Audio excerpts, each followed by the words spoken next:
All sports, all the time. There's heroes and there's legends.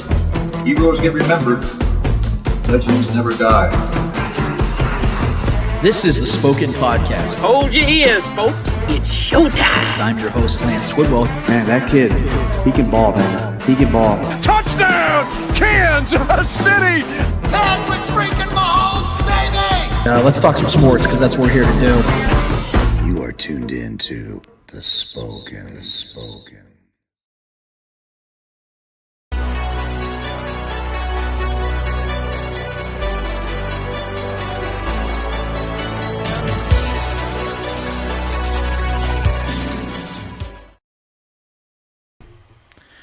This is the Spoken Podcast. I am your host, Lance Twidwell, here inside the Starcade Media Studios with my guy, Trevor Twidwell. What's good? Episode 186 in full swing, full motion. We are so happy to be here with you guys and for you guys to be here with us.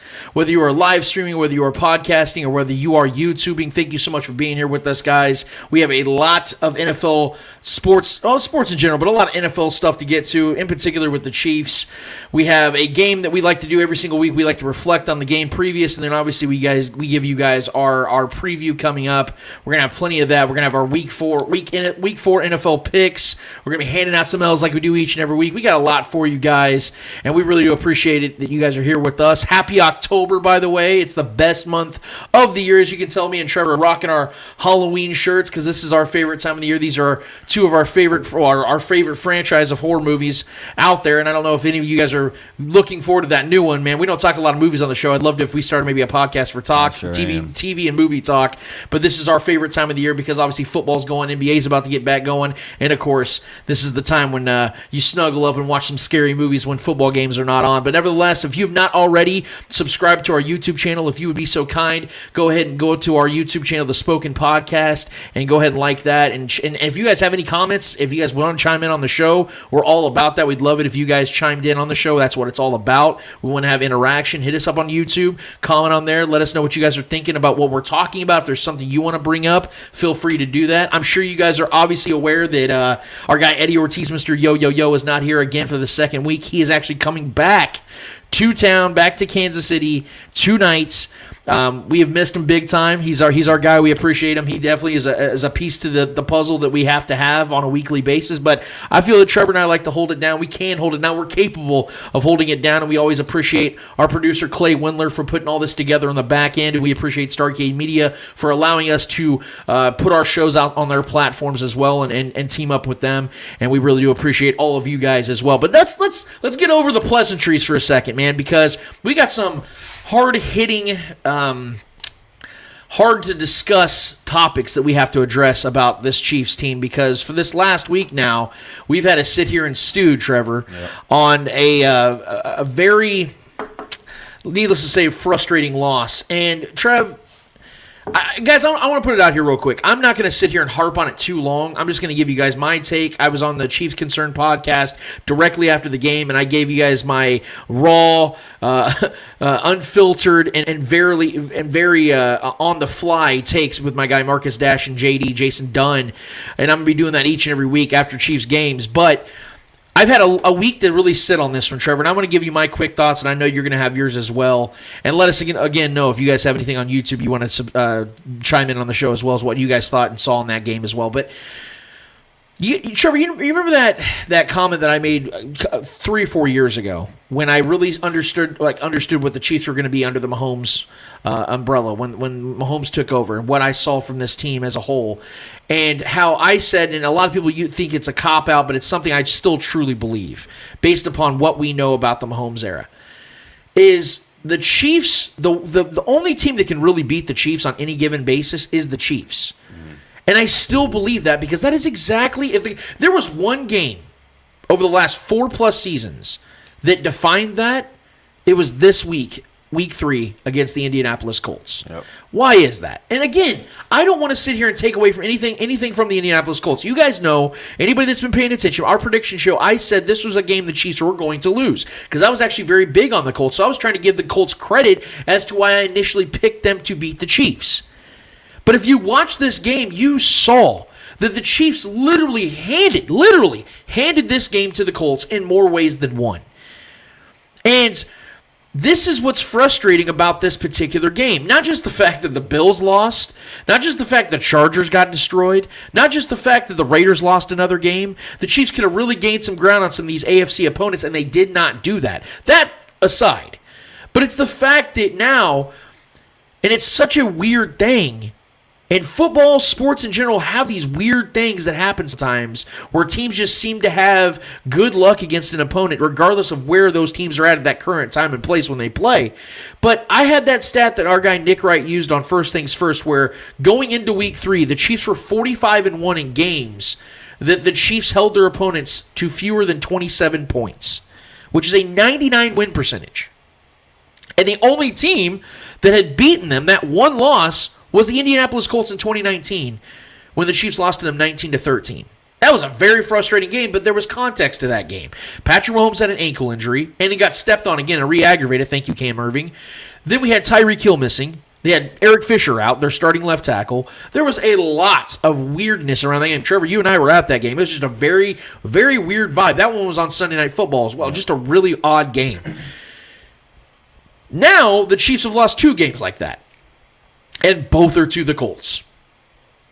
And you can't say, well, maybe the Colts just have the Chiefs number. Because 1, that was a completely different Colts team.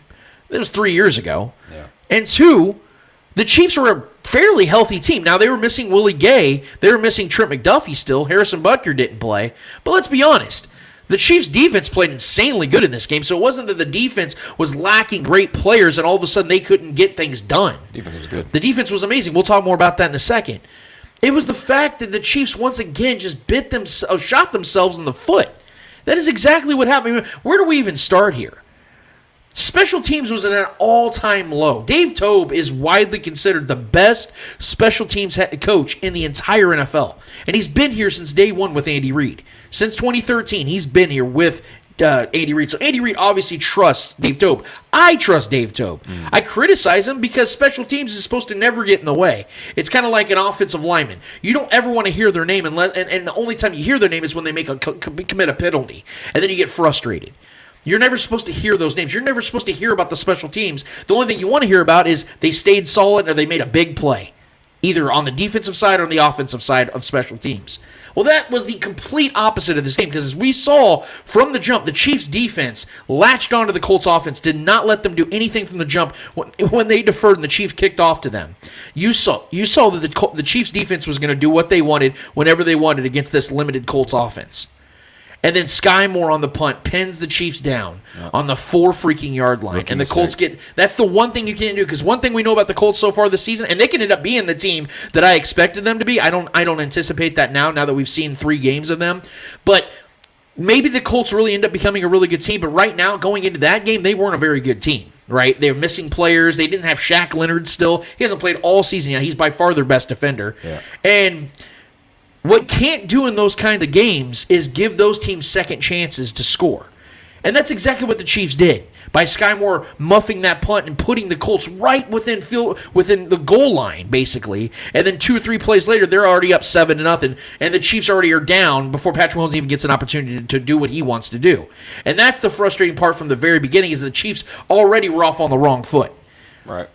And then you go throughout the game, you see how bad the offensive line was still struggling. I gave them a massive pass against the Chargers because the Chargers going into that game had maybe the best, outside of the Buccaneers, probably the best front 7 in football. They have Joey Bosa, Khalil Mack. I mean, they have a collection of insane talent, and the Chiefs got them on full display on a short week. So I gave the Chiefs offensive line a little bit of a pass on that one. I was expecting them to play significantly better against a good but not great Colts front 7, especially without Shaq Leonard, and it was anything but that. Patrick Mahomes was around running for his life. I think sometimes Patrick may have held onto the ball a little too long. You can sit here and ask, refused to check it down. Yeah, you can talk about the chicken or the egg, where maybe guys weren't creating separation, but according to the All-22s, there were guys that were creating separation. He missed MVS on that throw that would have been a guaranteed house call. That would have been a touchdown right there. That was really the only bad throw I saw from Patrick the entire game. I think he played actually a much better game than what his box score indicated. Yeah. But the offensive line did struggle really bad. You saw Orlando Brown Jr., who now we've heard that he does have an knee injury that he's been dealing with. But he played horrible. He did not play well at all. You saw the front. Trey Smith, I have to imagine. I'm going to give Trey Smith a little credit here because of how great he was his rookie season last year.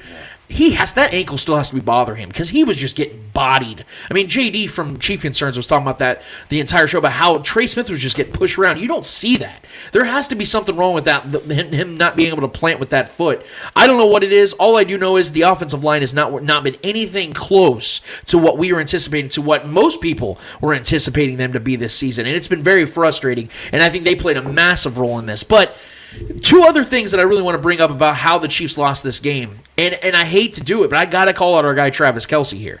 And he called himself on his new podcast, New Heights, with his brother Jason.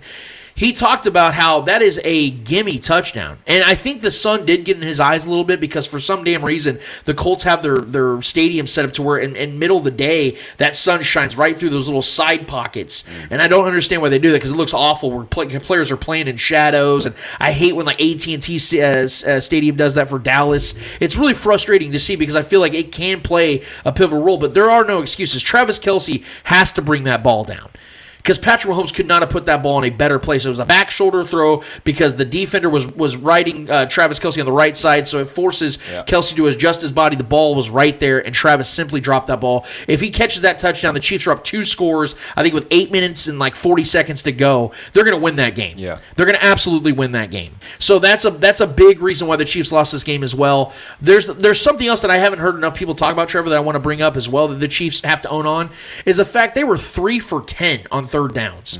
That is simply unacceptable for an offense that is as talented as they are, having the coaching staff they have, and not to mention the fact they had 10 days to prepare for this game. And the fact that we're usually typically one of the best third down teams. Yes, they were 9 of 20 in the previous 2 weeks. That's almost 50%. Well, and it's the most frustrating part is it's the third and shorts that we struggle with. Right. Because in the trenches we cannot run the ball. That's the most worrisome thing to me is the O-line. Now, I will say one more thing, and I will clarify. I don't believe this is why the Chiefs lost, but it did play a factor. The officiating absolutely screwed the Chiefs in this game. 100%. I have been going back and forth with folks. I've been posting this stuff ad nauseum. Trevor, under no circumstances can Chris Jones get a flag for that. And if you haven't seen it, if you haven't heard about it, I think it was like a 3rd and 14 with 5.5 minutes to go. Highly suspect call. Yeah, 3rd and 14, like 5 minutes and some change left. The Chiefs are up. I believe it was Chiefs are up 17-13, and Chris Jones sacks Matt Ryan. They're pinned back, I think, on like their 25-yard line. They're going to have to clearly punt. The Chiefs are going to get the ball back, and the Chiefs are going to win this game. And all of a sudden, Matt Ryan and Chris Jones are standing up, not touching each other. There's no weird body language going on. There's no hold me back, bro. There's none of that shit. You just see them both, by the way, both Matt Ryan and Chris Jones exchange some words, a couple head nods, and then they kind of just part ways. And then Sean Smith, the head judge, the umpire, throws the flag. And he was maybe 10, 15 feet away from the entire action, if you want to call it that. And they say it's unsportsmanlike conduct on Chris Jones, and it gives the Colts second life, just like Sky Moore did in the very first, well, it should have been the first possession of the Chiefs' offense. Just like that, the refs step into the game and make their name known. Just like I said about special teams, you don't want your name being brought up unless you have a house call, 65-yard punt return or a kick return or a blocked field goal or something of that nature. The refs cannot put themselves in the game, Trevor. They're supposed to monitor. They're not supposed to police where they're hitting you with a billy club. They're not supposed to do those things. Yeah. And unless there's something so egregious, and I want to throw it out there, I really hope Matt Ryan and his family are doing okay today, because I cannot imagine how horrible those words were from Chris Jones and him and Matt Ryan exchange. I mean, I hope that Matt Ryan's going to be able to play this week. I think they said he didn't practice all week because of just the mental stress that he took from Chris Jones talking to him that way. I really hope Matt Ryan's okay, man, because this has just got to be really rough on him, for what he had to go through with Chris Jones talking to him. And it just cracks me up because, again, Trevor, the refs have to know that this stuff happens on a snap-to-snap basis. Yeah, we got dudes shoving each other in between every snap.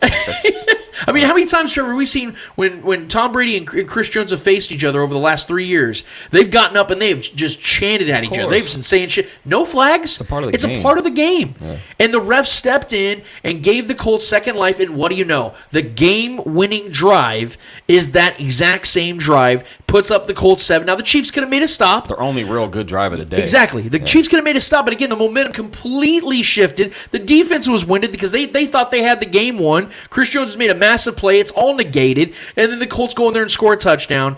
Again, the defense could have made a stop, but I'm not going to sit here and crush a defense that, one, made the biggest stop at the beginning and end of the game, and then, two, only put up allowed 13 legitimate points to begin with. And gave Patrick Mahomes numerous times to put up points, and our offense was just not getting it. Yeah, so those are the collection of frustrations I have because, again, those are things that caused this game. It was not that the Colts played some incredible game because they didn't. I was not impressed by the Colts offense. I think their defense played all right, but I think it had a lot more to do with what the Chiefs didn't do and how they didn't execute, how horrible their special teams was. I didn't even mention the fact, Trevor, on 4th and 10, they faked a field goal. The fact that Eric Bieniemy took the ball essentially out of Patrick Mahomes' hands at the end of the end of the first half. Yeah. There were so many just frustrating decisions being made by the coaching staff. A coaching staff I give so much praise to and credit to as the best in the league. This was just an absolute clunker. For some damn reason, we seem to have games like this on almost a damn near annual basis under the Andy Reid era. But that's also a reason why I'm not worried, Trev. Because I also know that this is what this team does. And it's frustrating, and I hate it, but they do it like every year. We're like, how did you lose that game? How did you really give that game to that opponent? And it's weird that it's the Colts on a more normal basis than it's not. But the fact remains, and by the way, AFC South, it's really weird how the Chiefs lose weird games to AFC South teams. It's just an odd thing. But the biggest reason why I'm not worried moving forward is because I know the Chiefs can do better. It wasn't that they got blown out. It wasn't they looked lost out there. It was the fact they just didn't execute. And I know that this team always brings it back. Yeah. In the Patrick Mahomes era, Trevor, they're 10-3 after losses. And Patrick Mahomes averages 286 yards. I think he has 33 touchdowns to 9 interceptions after a loss. They're going to bring it. And we're going to talk about that in a little bit. They're going to get refocused. I just hate the fact that sometimes this has to happen in order for them to really get that focus back. Yeah, I mean, I blame you 100% for picking the Colts at the beginning of the year. Regardless of bad team or not. These are the teams that we tend to lose to, though. It's never like a team that can go toe-to-toe with us scoring points. Granted, like we can look back on that Rams game, but most teams that try to outscore the Chiefs that's a losing battle most of the time. Most of the times we struggle, the teams that slow down the game, allow us to beat ourselves, and that's what we did. And that's the most frustrating thing because we know that that's a possibility. The only real way that we lose is by beating ourselves, and that's what we did. We went out there and then we had all these blunders on special teams. But I mean, I'll use an analogy. It's just like, for me, it's just like MMA or boxing. You know, don't let the match go to the judges. And never should a game hinge on one call, one penalty. And that's what we did. We should have won this game by 20-plus points. Yep. Patrick Mahomes in this offense just did not execute right. We looked off from the jump. Our offense never looked right this entire game. Whatever points we scored was out of sheer will. And we barely put up, it's just a very lackluster performance overall. I think our defense was the best part of the game. I think our defense played really, really well. Granted, I think Matt Ryan is washed right now. He looks pretty washed this year. And the Colts might be a bad team moving on to the rest of the year. They could be, that's a solid defense, but that offense might be bad. And we let them march down and put that game away, which is really frustrating. But, Travis Kelce did something he never really does. He drops a pass in the end zone. A call was made that doesn't ever really typically, if ever, get called in such a time, late in the game like that. So a lot of things, and then, a rookie muffing the punt just to put them right on the 3-yard line, set them up for early scores to set the tone for the game. Everything was off. We're on the road and a good crowd, good home field advantage there. It was just a lot of things that it was the whole game felt off. It did not feel like a typical Chiefs game. There was no real energy in the offense.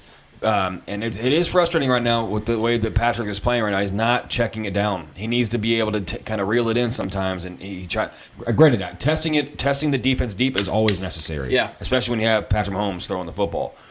He's off on those too. So when those aren't hitting, we got to try to reel it in a little bit and try to get, because we got playmakers. There's a couple times where Clyde's wide open in the flat. Check it down to Clyde. Clyde's been playing very well this year. Why would we go away from him? Yeah. He had 7 carries for 0 yards. Right. The fact that And we're still not managed to score a touchdown. That's the weirdest Well, thing. yeah, I know, right? It was a very strange and odd game, and those are the ones we lose. We never get our asses kicked. Right. The Chiefs, since Patrick Mahomes has been here, even when Alex Smith was here, we rarely got our asses kicked because Andy Reid's we're always in the game. But when we lose games, it's really frustrating ones like this where we had every reason to win. Yeah. But we let it come down to some stupid thing, some random thing that happens, or a special teams issue or something like that. We were definitely missing Butker this week. That was definitely a game where Butker was missed. We had no faith in Amendola to kick those field goals. It was the little things that cost us this week. Granted, I'm not worried about our offense as much as I talk about Patrick Mahomes needing to check it down. I think he's going to get it together. We always rebound well, and we'll revisit the film. Obviously, I'm sure Patrick was frustrated with himself looking at the film and the way the game ended, on the interception, which was a strange play. Risky throw. Well, we need our receivers also to get separation. Right. A lot of guys aren't out there. I'm pretty sure McColl's still a little banged up. He is. He definitely is. I think he had that ankle issue still. Juju needs to get it together. He had a decent game, but we need to see some more out of Juju. Travis Kelce can't always be the guy week in, week out. Granted, he's going to be most weeks because he's that great. But when teams defenses start crunching down on him and doubling him and things like that, we need somebody else to step up. Yeah. He had a few catches, maybe his best game so far this year, but he still was very, lackluster. Wasn't anything impressive. Nothing yards after the catch. But Pat's looked a little shaky these last couple of weeks offensively with his throws and deep throws. I know these are new bodies out here, and things will catch on. But that was my main concern is the offensive line, though. In the trenches, we're not able to get short yardage to convert first downs on 3rd and shorts. Yeah. We have more success on 3rd and 10 plus than we do 3rd and 3s. That's unacceptable. Right. We can't have that, man. And as good as this O-line is, we've got to be able to. And we were pretty good at run blocking last year. We got to get that back. They've been this year. Just guys aren't finding holes. Clyde, you saw Patrick Mahomes literally pointing. That's Clyde hit that. I think it was the B gap. He's like, Yeah. hit that, man, Yeah. and he goes and tries to run around the C gap, and he just gets clustered, man. Yeah. So I want to respond to what you're saying because I feel like we're both making the same point in our own way from our own avenues here. We're meeting at the same place. Think about it like this, and I know Chiefs fans are frustrated about this game, but I really hope, because I know every time, because it's only happened 14 times in almost 5 years where the Chiefs lose with Patrick Mahomes. Oh my God, is there something to be worried about? Guys, I'm telling you right now, unless I'm proven wrong in these upcoming weeks, there is nothing to really be worried about. And guys, look, I'm the dude that's been known as the hater back in the Alex Smith era and previous times, and I'm not trying to go like a full other side where I'm just a complete homer, but I can contextualize it, because as Trevor and I are both breaking this down right now, listen to everything we're talking about as to why the Chiefs lost this game. It's all fixable things that if they would have just done one of those things correctly, they win this game. Think about it. If Harrison Butker, if the Arizona Cardinals actually gave a shit about their field, the Chiefs have Harrison Butker in this game. He doesn't miss that chip shot field goal. He makes the PAT. The Chiefs win. Think about it. That's 4 points right there. They lost by 3. Travis Kelce doesn't drop the touchdown. He makes that catch 99 out of 100 times. They win by 3 or 4 still. Yeah. Right? All these other things, the fake field goal. You kick the field goal with Butker, you get 3 points. We're talking about. I had the Chiefs winning this game 31-16. Guess how many points the Chiefs would have made if they'd done these things the right way? 31 points. It's that simple. They left 14 points on the field in that game. Hell, you can even go further if Eric Bieniemy doesn't want to step in the toes of Patrick Mahomes at the end of the first half and lets him do his thing. Who's to say the Chiefs don't score another touchdown? And bringing up the fact about Patrick Mahomes and these new weapons. See, this is, again, why Patrick Mahomes is sometimes, his standard is so high, he becomes his own detriment sometimes in the way he's viewed, because he's so great consistently that when he's not great, people start to, I don't know. He really is starting to miss Tyreek Hill. Again, the Chiefs left at least 14 points on the field. That had nothing to do with missing Tyreek Hill. Patrick Mahomes missed MVS on a touchdown. Travis Kelce misses it, drops a touchdown. Multiple special teams errors that add to the Colts scoring total. That has nothing to do with Tyreek Hill. In fact, I had a guy on Twitter that said this to me and it made total sense. The Chiefs missed Harrison Butker far more than they missed Tyreek Hill in this Week 3 loss. Far more. Would it have been nice to have Tyreek Hill? Yes. The Chiefs probably win with Tyreek Hill on the field. But the point remains that there were things that the Chiefs could have done in this game without Tyreek Hill. They win this game handily by double digits. And again, to the whole about Patrick Mahomes being his own standard, sometimes his own detriment, I think because of the fact that they went out there week 1 and just destroyed the Cardinals with these new weapons. Yeah. And then they had a close game with the Chargers, who are a team that dedicated their whole offseason to build their team to beat the Chiefs. Chiefs still scored 27 points, and then they go out there and have a clunker against the Colts. People are now looking at it and go, man, I don't know. But see, the thing about it is because Patrick Mahomes was so great in week 1, we forget that these are new weapons. And it's going to take a while. We're still in the first month of these guys playing together. It's going to take a few games for them to really start clicking on all cylinders. But you know what? I have absolute faith that's going to happen because I know who Andy Reid and this coaching staff and Patrick Mahomes are. It's still having Travis Kelce still very much in his prime out there. We hear people foolishly saying shit like, this is starting to look like, the late Mike McCarthy and Aaron Rodgers days. That's a complete overreaction. I don't even have to go back to history. Just look at the currents. The fluidity of this offense is far greater than anything we saw in the Mike McCarthy, Aaron Rodgers era, let alone the end of it. I mean, the fact that we were back-to-back Super Bowl appearances and one game away from going to a third. That's what I'm saying. You don't have to go to the history. What are we talking about? Because you go to the history, it destroys that entire take. So that's just a complete overreaction, a complete just dumb take. That's just a dumb take. And this season's going to show that as well. You got to give them time to do that, guys. And again, once Harrison Butker's back, these special teams blunders are... Guys, Harrison Butker, I think right now has the second or third all-time field goal percentage. All-time.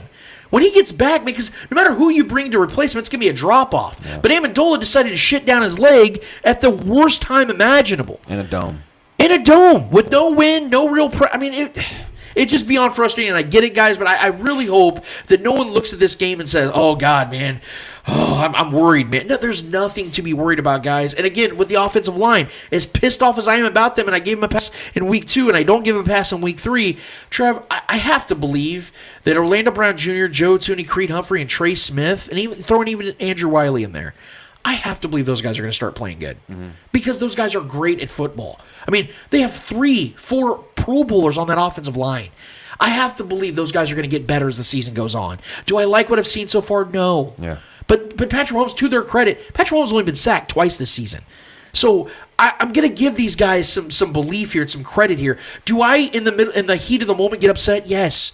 We're fans. It happens. That was an unacceptable loss. It was an unacceptable loss. Yeah. But that loss is at the hands of the Chiefs, not the Colts. Of course. The Colts didn't go out there and just whoop the Chiefs. Right. Like you said. That doesn't happen. Yeah. The Chiefs have to literally concede the victory. And that's not taking, again, away from the opponent. The opponent did what they had to do to win. They capitalized on the advantages. And they're a desperate team with their back against the wall. That was a desperate win. That was like a playoff game for them. That's why I said the Colts are going to go out there and do their best. Of course. I didn't expect Sky Moore to put them on the 4-yard line. Yeah, and I think I'm not using this as some kind of moral victory or anything like that, but I think the main thing to take away from it is our defense has been really, really good through 3 weeks, and our offense is going to figure it out. So when both things are and our defense is banged up right now. We got starters out on this defense right now, and our defense is still looking really, really good. Getting after the quarterback, Chris Jones still played really well. Frank Clark got a sack. There was things that were, and then Karlaftis, say what you want about him. If you watch this film, he was pressuring nonstop. He hasn't got his sacks yet, but he's helping out on the other end. There's a reason Carlos Dunlap and Frank Clark are looking good right now, especially in that game. They both were all over the place, and Karlaftis is a force on the other end. But our defense is looking good. So once the offense really starts clicking, which it will, it's not this offense is not going to struggle like it has these last couple weeks. Patrick's going to start lighting it up once we get this thing clicking. And some of it, I think some of it is play calling right now. I didn't like the game plan much. I thought it was a very just all over the place play calling wise this past game. So I think that's something to take away from this game is that the fact that our defense is continuing to look really, really good. And once we get McDuffie back, who was not even targeted when he was playing, that's a good sign. So when we get a possibly really, really top-end rookie defender back on this roster, moving forward, this defense, and once the offense clicks in, we're going to end this season well, man. And I have to address it because everyone's been addressing it, and it's been something that has been a talking point from the national level all the way down to local level to us. The fact that for the second time in just their last 4 games, we've seen Eric Bieniemy and Patrick Mahomes go at it. Again, it may not be as dramatic as people made it sound. Obviously, there was a disagreement, so I'm not going to say they were throwing blows. They clearly weren't. It happens. That is something that I think is fair to pay attention to. Am I sitting here saying that there's some, mutiny going on or that, Patrick Mahomes and Eric Bieniemy hate each other? No, I don't believe that. But what cracks me up is, see, Arrowhead Pride dropped an article this week talking about this, that they have an Eric Bieniemy problem. And I made a post, and I put it out there, and I stand by everything I said, that there is a legitimate Eric Bieniemy problem here. And I'm somebody, dude, that we have this on record. I have tweets. I have video evidence of us all saying here that we believe Eric Bieniemy should have been given a head coaching opportunity years ago. 100%. I think he still deserves it because the dude has been leading the best offense over the last 4 years as the OC, who's been calling plays. Andy Reid obviously gives him the game plan, but Eric Bieniemy's the one that's been coordinating the offense. So we got to give him credit, too. We can't sit here and just bash him when the offense looks bad. We have to give him credit, too. So to some degree, Eric Bieniemy deserves credit for what they've put on the field on a consistent basis and for the success they've had. But as I said in this offseason, I thought that this is the right time for both sides to go opposite directions because, to Eric Bieniemy's credit, if he's trying to get a head coaching job, I think he needs to get out of the Patrick Mahomes, Andy Reid umbrella to show what he can do with a team that doesn't have an elite head coach, an elite quarterback leading the way. I wanted to see that for him. And also, I wanted to see the Chiefs have a little bit more of a fresh set of eyes, somebody that I think that could, like Matt Nagy. I think that there was a reason why they brought him back. He went out there, had head coaching experience, came back, and I think he has a fresh view of what he wants to do with an offense. And I think that Matt Nagy inevitably will be the OC for this team and potentially maybe the head coach for this team in the next 4 or 5 years. Possible. I think that is possible. He's only 41, 42 years old. I think he could be that success for Andy Reid. We can discuss whether that's the right idea or the right decision or not. That's for another time because I don't think Andy Reid's going anywhere anytime soon. But I do believe Eric Bieniemy is. And it's so, you can't tell me there's a coincidence that the Chiefs gave Eric Bieniemy back-to-back one-year deals and did not announce it. You can't tell me. The Chiefs are too calculated of a franchise to not do that on back-to-back years and tell me that he's a guy they have 100% confidence in, they want to have here for the foreseeable future. If that's the case, why did you not, first of all, give him long-term deals? And why didn't you announce it? Because they announced when Matt Nagy came back as the Chiefs quarterback coach. They announced it when they gave Andy Reid and Brett Veach simultaneous extensions in 2020. So if that's the case, if you're doing that, why don't you announce it about Eric Bieniemy? It's all been very weird. And again, you have not seen Patrick Mahomes have those types of disagreements with literally anybody else. Well, and the fact that Andy Reid had to separate the two of them is just a bad look. Yeah. Like, regardless of who was right or wrong in the situation, I mean, it's just a bad look for the way and the fact that we lost the way we did. Granted, look, I know how it feels to be a competitive person and be hot-headed in the moment. I'm very much like that whenever I played sports or in a lot of things that I do when I'm competitive. So I get it. Being a competitive person, I can imagine being at the elite level these guys are. So when there's a disagreement between, the coordinator and the quarterback, I tend to side with the player most of the time because that no one knows themselves more than themselves. But sometimes, you got to reel in. This is the topic that nobody really wants to talk about, right? The Eric Bieniemy situation, because it has been a little strange and tense for the last couple seasons. We did think he was for sure going to get a job somewhere, but he didn't end up getting a job. Not sure why, all the reasons. We can speculate on why. But, he's here. We've silently, cryptically, or discreetly brought him back here, for 2 straight seasons under, a simple contract for 1 year extension. So my trust is in Andy Reid. If he thinks he needs to be the guy to be here, but we've also seen Andy Reid keep guys around that shouldn't have been stuck around for more than an extra year or two. Right. So, the guys like Bob Sutton, obviously he kept around too long. So this could be another situation like that, or it could just be a simple, situation where, the game's rough right now and the offense is struggling, Pat's frustrated, everyone's, tensions are high. So Well, Trevor, wouldn't you agree? Like, to me, it looks like this, and this is just my theory. I'm not going off of any real source material or anybody's giving me any real insight. I do have insight on this situation, right? But what I'm going off of this is my own theory. It looks to me like, because it's working still. Like, Eric Bieniemy and Patrick Mahomes are making it work. But I feel like there are two people that have fundamentally grown apart. I feel like Eric Bieniemy has an idea of what he wants to do with the offense, and then Patrick Mahomes has a completely different idea. I know they're painting it as, well, Patrick he's an ultimate competitor. He always wants to try to go and score. Of course. Yeah, but that's You both should want that. That's what makes him great, though. I get that you want to rein it in. instinct. Yeah, you want to rein it in and protect himself from himself sometimes. And I know he took a hit in the previous play. I get that. I appreciate them protecting him because I'm team protect Pat. I'm all about that. My point, though, is in the heat of a game, when Patrick knows the offense is struggling and he wants to do something to get them ignited, I have a feeling that's the way to do it. You know why I know that? Because he's the reason why the Chiefs won the Super Bowl. Not just because he's a great player, but do you remember the most famous play of that game? Who decided to ask for the chip wasp? That's what I'm saying. I tend to follow the players' feel on those. Who called that? Was it Eric Bieniemy? No, it wasn't Andy Reid either. It was Patrick Mahomes. He asked, "Do we have time to run wasp?" He's the one that came up with that. So no offense to Eric Bieniemy, because again, he deserves credit for the success they have. Of course. But it's Patrick Mahomes at the end of the day that you need to trust. And that's why it's frustrating when you see on 4th and 10, they decide to not only go for a field goal, but a fake field goal and have Tommy Townsend throwing the ball, running the opposite direction of how he throws. If you're gonna go for it, put the ball in Patrick Mahomes' hands. Quit fucking around. Yeah. Give it to him. Well, and if you remember last year, our offense was struggling midseason. Remember, we were kind of having a little lull there, and then it took one little play at the end of a half or at the end of a game when Patrick rolled out and found Tyreek on a dart. Remember, and that kind of got the. And then, remember, Nick Wright and everyone was like, "Oh, is that the play?" Because we were really struggling. We couldn't find a rhythm offensively for a few weeks there. Yeah. And that play was kind of what sparked the rhythm, kind of got the juices flowing, and kind of got Patrick back in his zone. Yeah. Because we were out of it for a minute, and an extra play before the half, if he hits a deep shot, whether it scores or not, but he connects on a deep shot.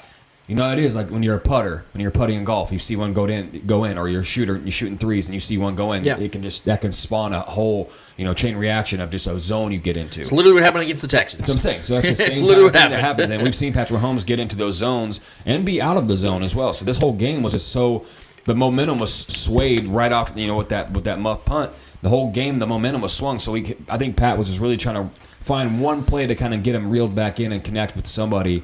And I think that's what he was really wanting there, whether it was score or not, but just to finally connect with somebody, maybe MVS on a deep ball or McCall on a deep ball, finally connect, because he hasn't really been connecting all year on those yet. He's going to, but he hasn't really caught on with those yet. So I think that was something that he really wanted. And look, that was my objective view when I was talking about the whole Bieniemy scuffle. Yeah.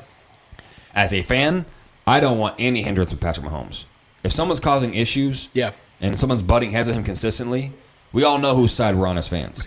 We want what's best for the talent, and we want what's best for the guy that we know is going to be our guy for the next decade plus. Yeah. I don't want anyone getting in the way of that, no matter who the name is. And this is something we have to consider about when it comes to the Eric Bieniemy not getting a head coaching job.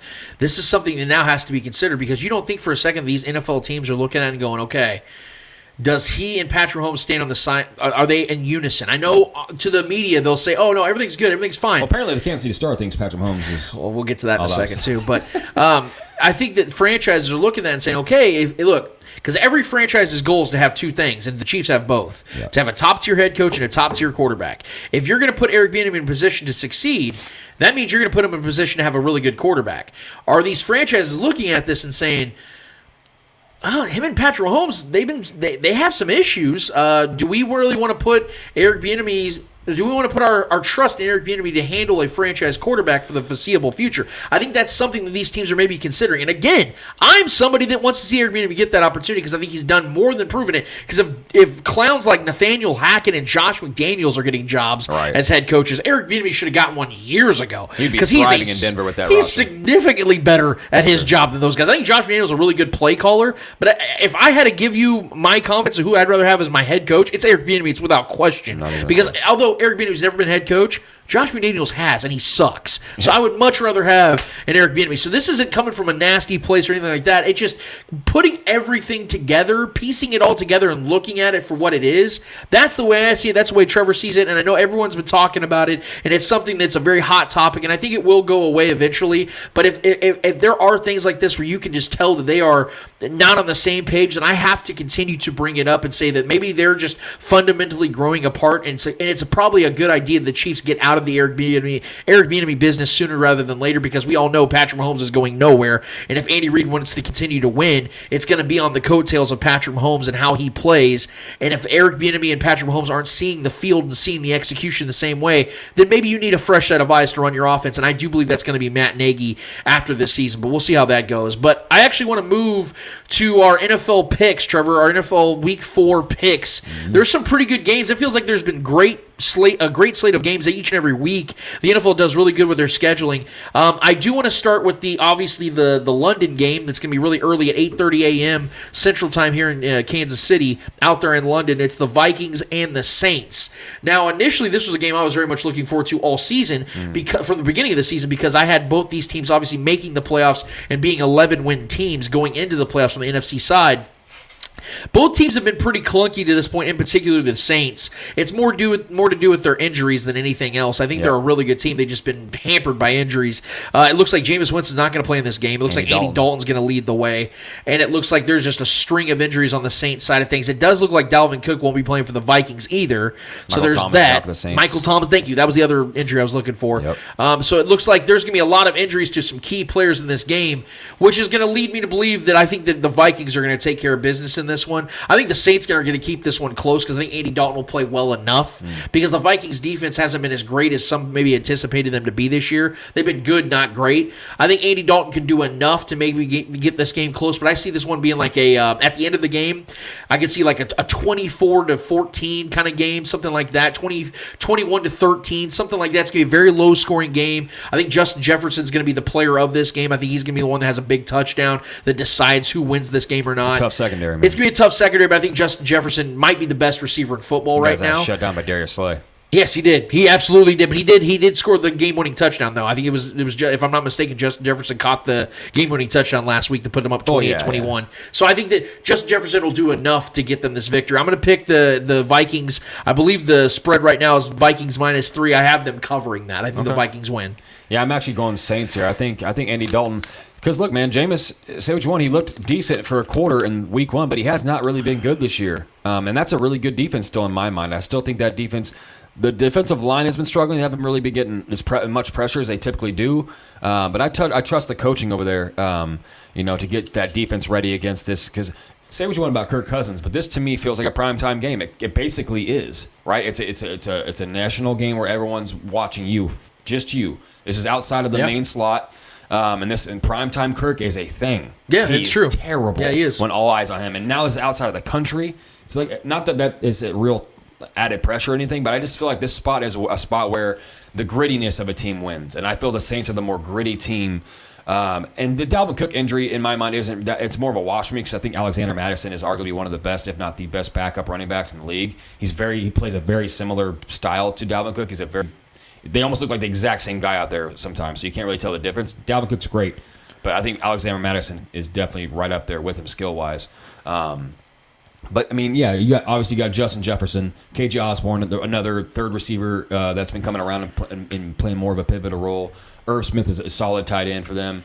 But this is a stout secondary still for the Saints, and I think they can cover these guys pretty well. I think if they have a bracket on Justin Jefferson a little bit, he's shown he can falter to some. I thought he was uncoverable. Honestly, I think he's arguably one of the best, if not the best receiver in football.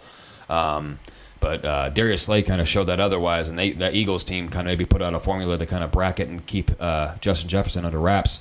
So I can see the Saints maybe going a similar way, but I think the Red Rifle. I think Andy Dalton can have a solid game. Alvin Kamara is playing, and Jameis Winston doesn't really know how to play with Alvin Kamara, and it's shown in the sample size that they play together. He doesn't know how to get the ball to him in the passing game, and that's where Kamara thrives. Yeah, and I can see Kamara eating in the passing game, and the dink and dunk, and that's kind of where this Vikings team struggles. The underneath stuff, and you get Alvin Kamara going in the underneath game, he will make things happen. And I think the Saints do just enough to pull off this win. I think they win outright. I think they win by more than 3. I think this defense plays really, really well. And I think, once again, Kirk on a primetime. It's not necessarily primetime, but it basically is a primetime spot. I just see Kirk falling flat here, man. Here I was. Both these teams are looking this week 5 as 2-2 teams. And here I was saying I was never going to pick Kirk Cousins in a primetime game. It's basically primetime. And it's basically primetime. You're right. Yeah, the whole nation, and quite frankly, the whole world could be watching this one. Right. God damn it. You're right. Gosh, you made a good point on that one. I just think the Saints need to bounce back from that. That was a terrible performance last week against the Panthers. Well, and then I want to move to another an AFC matchup. It's actually a AFC South matchup. The Colts are hosting the Titans. Colts are 3.5-point favorites in this one. I told you guys from the beginning I did not believe in the Titans at all this year. I'm a big Derrick Henry fan. I like Mike Vrabel a lot.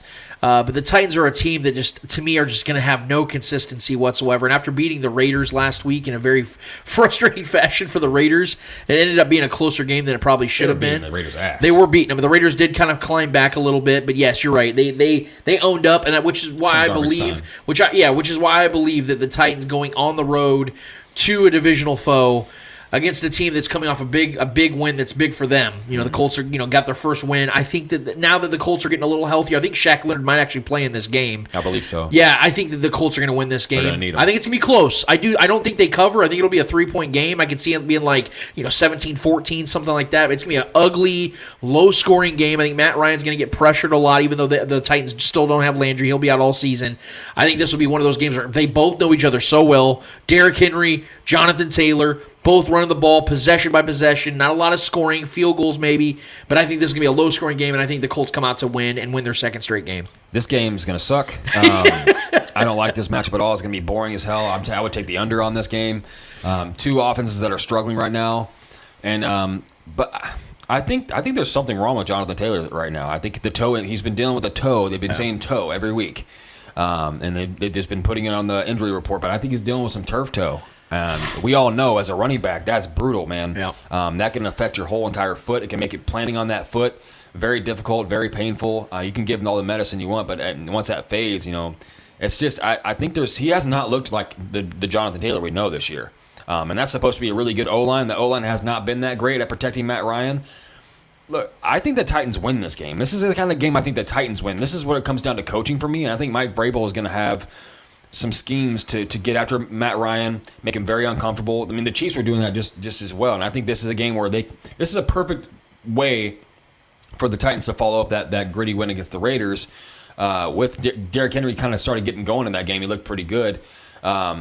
This is a stout defensive front, obviously for the Colts as well. They can definitely get after Derrick Henry and maybe possibly stop him as well. But I think I'm taking the QB matchup. I'm taking Tannehill in this one. I think Tannehill he bounced back and played a good game against the Raiders. Looked much better than he did in that blowout against the Bills. That was just a game that got out of hand fast. Yeah. The Bills are incredible.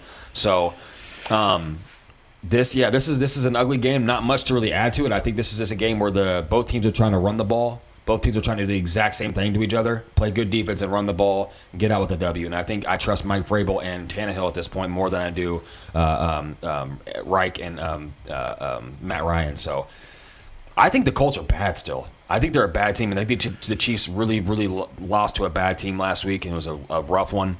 I think the Titans are just a little bit better than them. They're both bad teams right now, but I think they're just enough better. I know this is a road game. This is a home game for the Colts. But I just don't. I have not seen anything impressive at all from the Colts at all. Nothing impressive. Yeah. Jonathan Taylor's dealing with a toe injury and he's not doing good. They haven't been using Naheem Hines very well. He's a deadly weapon, but they have barely used him at all this year. Maybe they do this week and he's a reason they win. But I'm taking the Titans in just a drag out fight here. Then potentially the game of the week. The Eagles are hosting the Jaguars.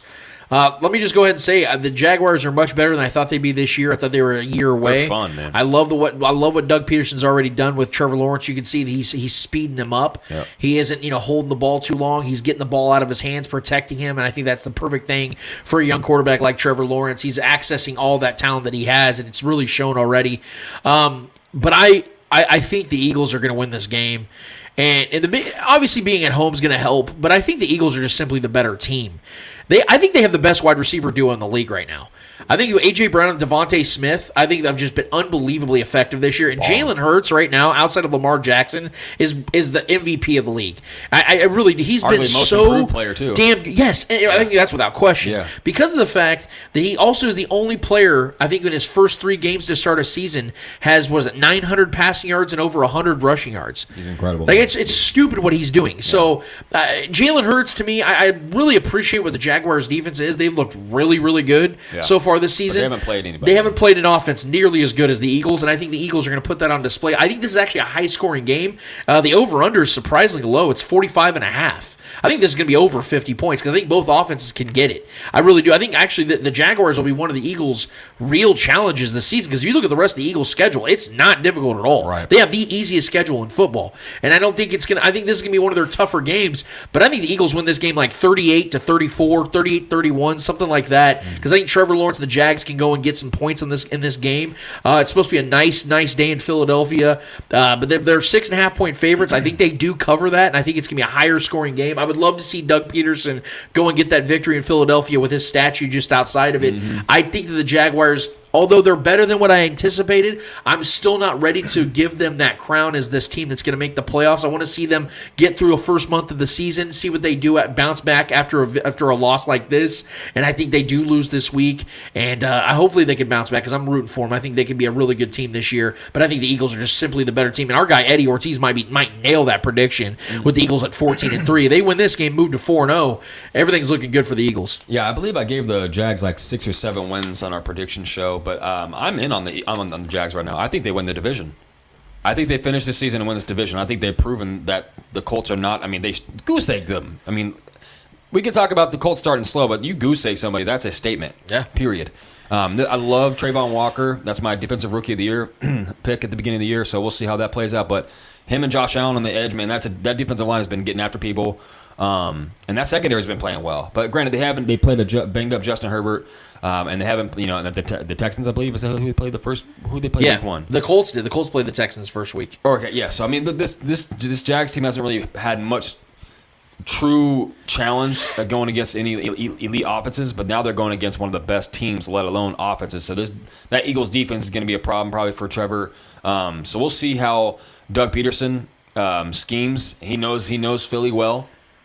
Granted, there's been a lot of schematic changes and coaches changes going on, and this is a whole new team pretty much since he's been there. But, Jalen Hurts is a problem for every team at every week to match up, and especially with his arm talent definitely evolving over this past offseason. He's been throwing the ball very well.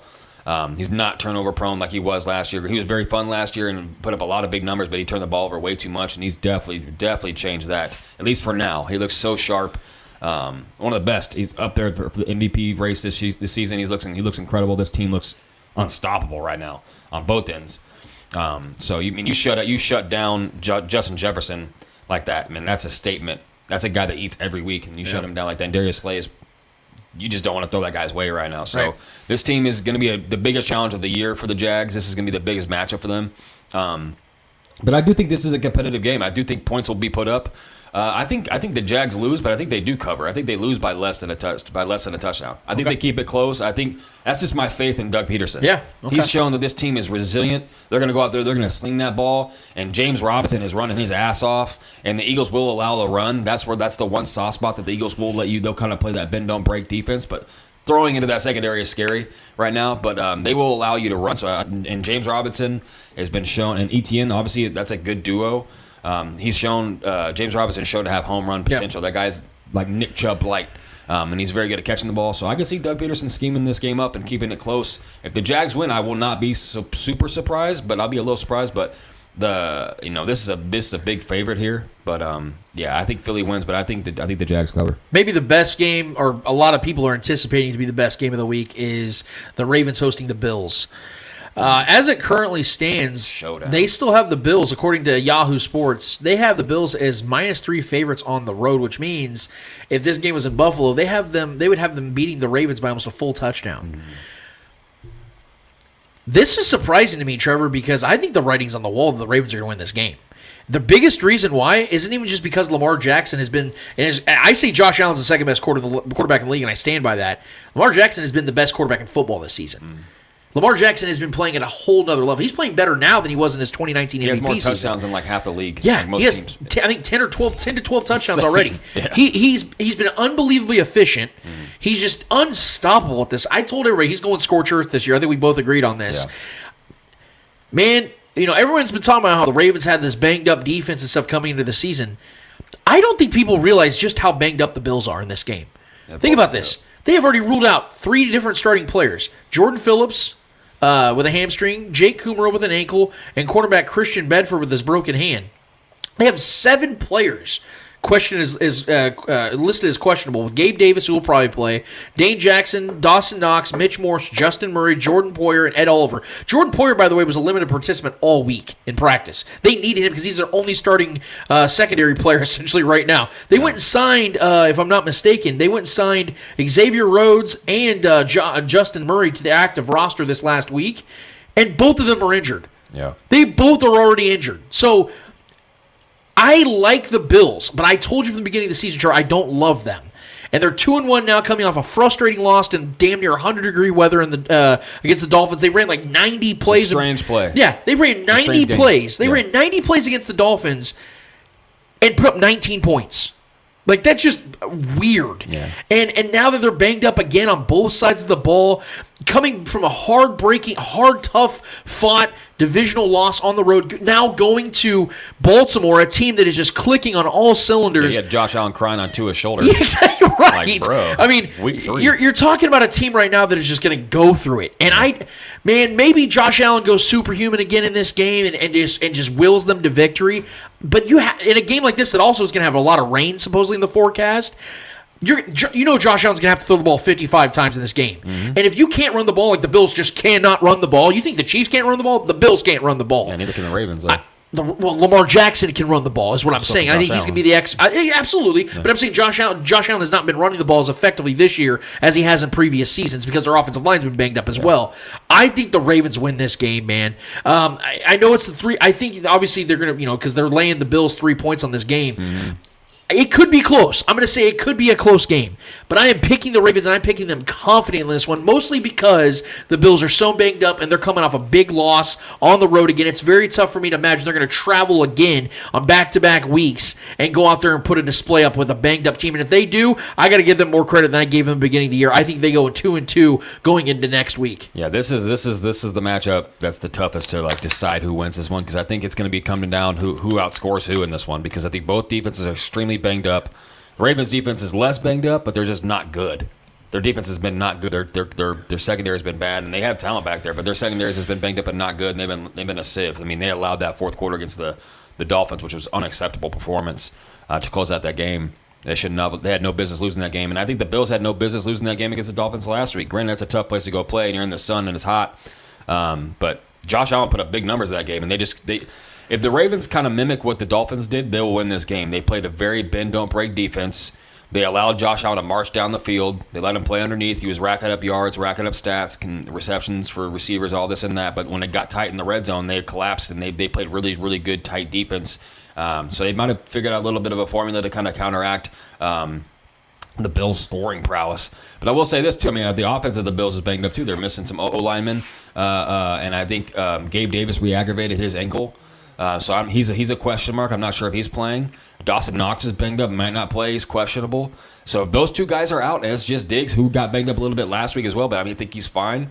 And he's got to depend on the likes of Isaiah McKenzie and Singletary and guys like that to check down and maybe hope for them to create more yards after the catch. It's gonna be a long day for the Bills. I think this is a game where I think both quarterbacks just have great games. Their numbers are gonna both look incredible. They're both athletic freaks. They both love to run the ball. They both run a lot, and they both know how to get in the end zone when things get tight, and they both know how to use their bodies and sacrifice their bodies. This is a tough one. I think the Ravens should get the edge. I think the Ravens should be the favorites just because they're at home. But I am going to pick the Bills here. I like the spread. It's at 3 or 3.5. No, yeah. According to Yahoo, it's -3 Bills. Yeah, on the road. That's damn. Yeah, I mean, I have to imagine that line's going to move more time. I still think the Bills are the better team. I still think Stephon Diggs is going to be a nightmare matchup for that secondary. We saw what he did to, I think the secondary of the Titans is better. Imagine what Mark Andrews is going to do to that Bills secondary, though. Mark Andrews is going to snap. Oh, for sure. But, I mean, he's been the only threat. And I think the Bills, granted, I know they're down 2 safeties right now. Rashad Bateman's a boomer bust guy, and against a banged-up secondary, he can go and get that big touchdown. Right. Yeah, this is a tough one to pick, man. This is a pick 'em for me. Both these teams, both these quarterbacks are playing elite-level football. Josh Allen is coming off of a rough week with that, and they're traveling twice. I mean, it was an emotional wreck the way that game went down. They should have won that game, but they didn't get the ball spiked in time. That's a rough blow mentally. It's all about how you respond, and we're going to see how Josh Allen responds from this. He's been out here making nothing but enemies, kind of been a little asshole every week, trying to start fights with everybody for some reason. I don't know why as a quarterback you'd want to start that. That's going to, you're going to start having guys targeting you, bro. If you start that shit, no matter how big you are, you got to be careful with that. I love Josh Allen, but he needs to chill with that. And you're going to Baltimore, bro. You better be careful with that. That's a tough place to go play. And there's some gritty dudes and nasty dudes out there that are going to want to come for you. So this is a game. I'm picking the Bills just because I still think they're the better team. But both these teams are coached well. I have way more faith in Harbaugh to figure out this matchup, get it done. Yeah. I want the Ravens to win because I'm tired of this Bills hype. Even though I am on the Bills wagon right now, I still think they're a very, very good team, and Josh Allen is very much elite, and they're on a trajectory and a mission this year to make a statement. And it's Super Bowl or bust for them. So I believe that they have that momentum. I want the Ravens to win, but I'm picking the Bills, and I'll take the 3 points. So we go to our next game, and this is actually going to be my upset of the week. The Texans and the Chargers. It's in Houston. As we recall last season, I know that people are like, well, it's last season, it doesn't matter. Well, these teams are pretty damn similar to what they were last season. And the Texans beat the shit out of the Chargers in that game. In fact, that was Justin Herbert's worst game of the season. Yeah. I think he threw 2 pick sixes, if I'm not mistaken. The Texans put up 41 points. I think they won by over 20 points in that game. I'm not expecting that, but I am expecting the Texans to win this game, and I'm going to explain why. It's a lot like the Bills versus the Ravens, and I'm not trying to compare the Texans and the Ravens here. I'm talking about a matchup status, player status. Well, first and foremost, the Chargers are going to be without Keenan Allen again for a third week.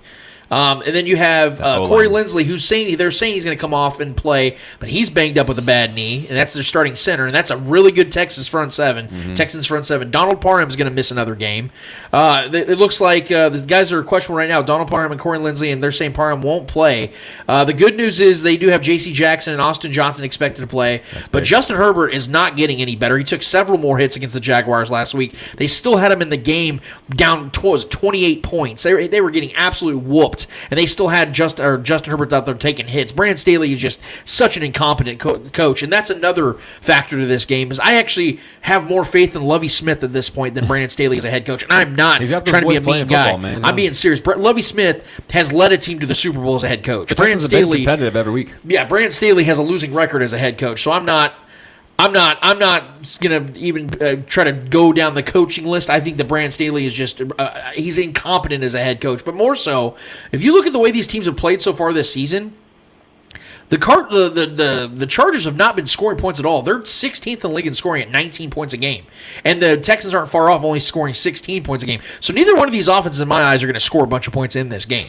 But also the fact that the Texans' defense is 12th in points allowed. They're averaging 20. They're only allowing less than 20 points per game. The Chargers are giving up 28 points a game. That's 29th in the league, rather. Right. So rush yards, neither one of these teams good at running the ball at all. The Texans are 27th, and the Chargers are dead last at 32. So the time of possession thing is going to be weird. The only advantage I'm going to give the Chargers, outside of obviously having Justin Herbert, but he, again, is banged up, is the third down efficiency.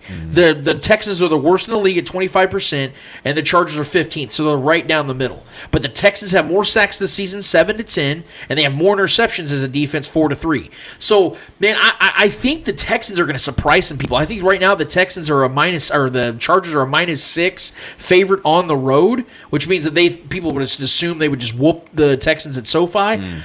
Because of the fact that the Chargers don't have a real home field advantage, and the Texans surprisingly have a good fan base, I think that they're going to go out there and feel real juiced, real jacked, really, really poised. Because the Texans also knew they really messed up a couple of these last games. They should have beat the Bears last week. Yeah, they was bad. Blunder after blunder, and they should have beaten the Broncos, but blunder after blunder. They could not get things going on the offense. I think Davis Mills finally has a really good home game. Not great, but a good enough game. He's been bad this year. That but I think this is that one game where they feel like they have the mental advantage because they whooped the Chargers last season, and the Chargers are so banged up, and they don't have a head coach that can rally them and get them focused. I think the Texans pull away this victory, and I think they win by a very close game, man. In fact, I'll say this. They win the game by a field goal, a walk-off field goal. Okay, yeah, so yeah, if I'm betting this game, I'm picking the Texans with the points, but I pick them to lose because I think they will lose by less than a touchdown. I don't think the Texans are they're going to be competitive. I'm putting my money on Justin Herbert bouncing back from that embarrassing loss. Like, he got his ass kicked by Jacksonville.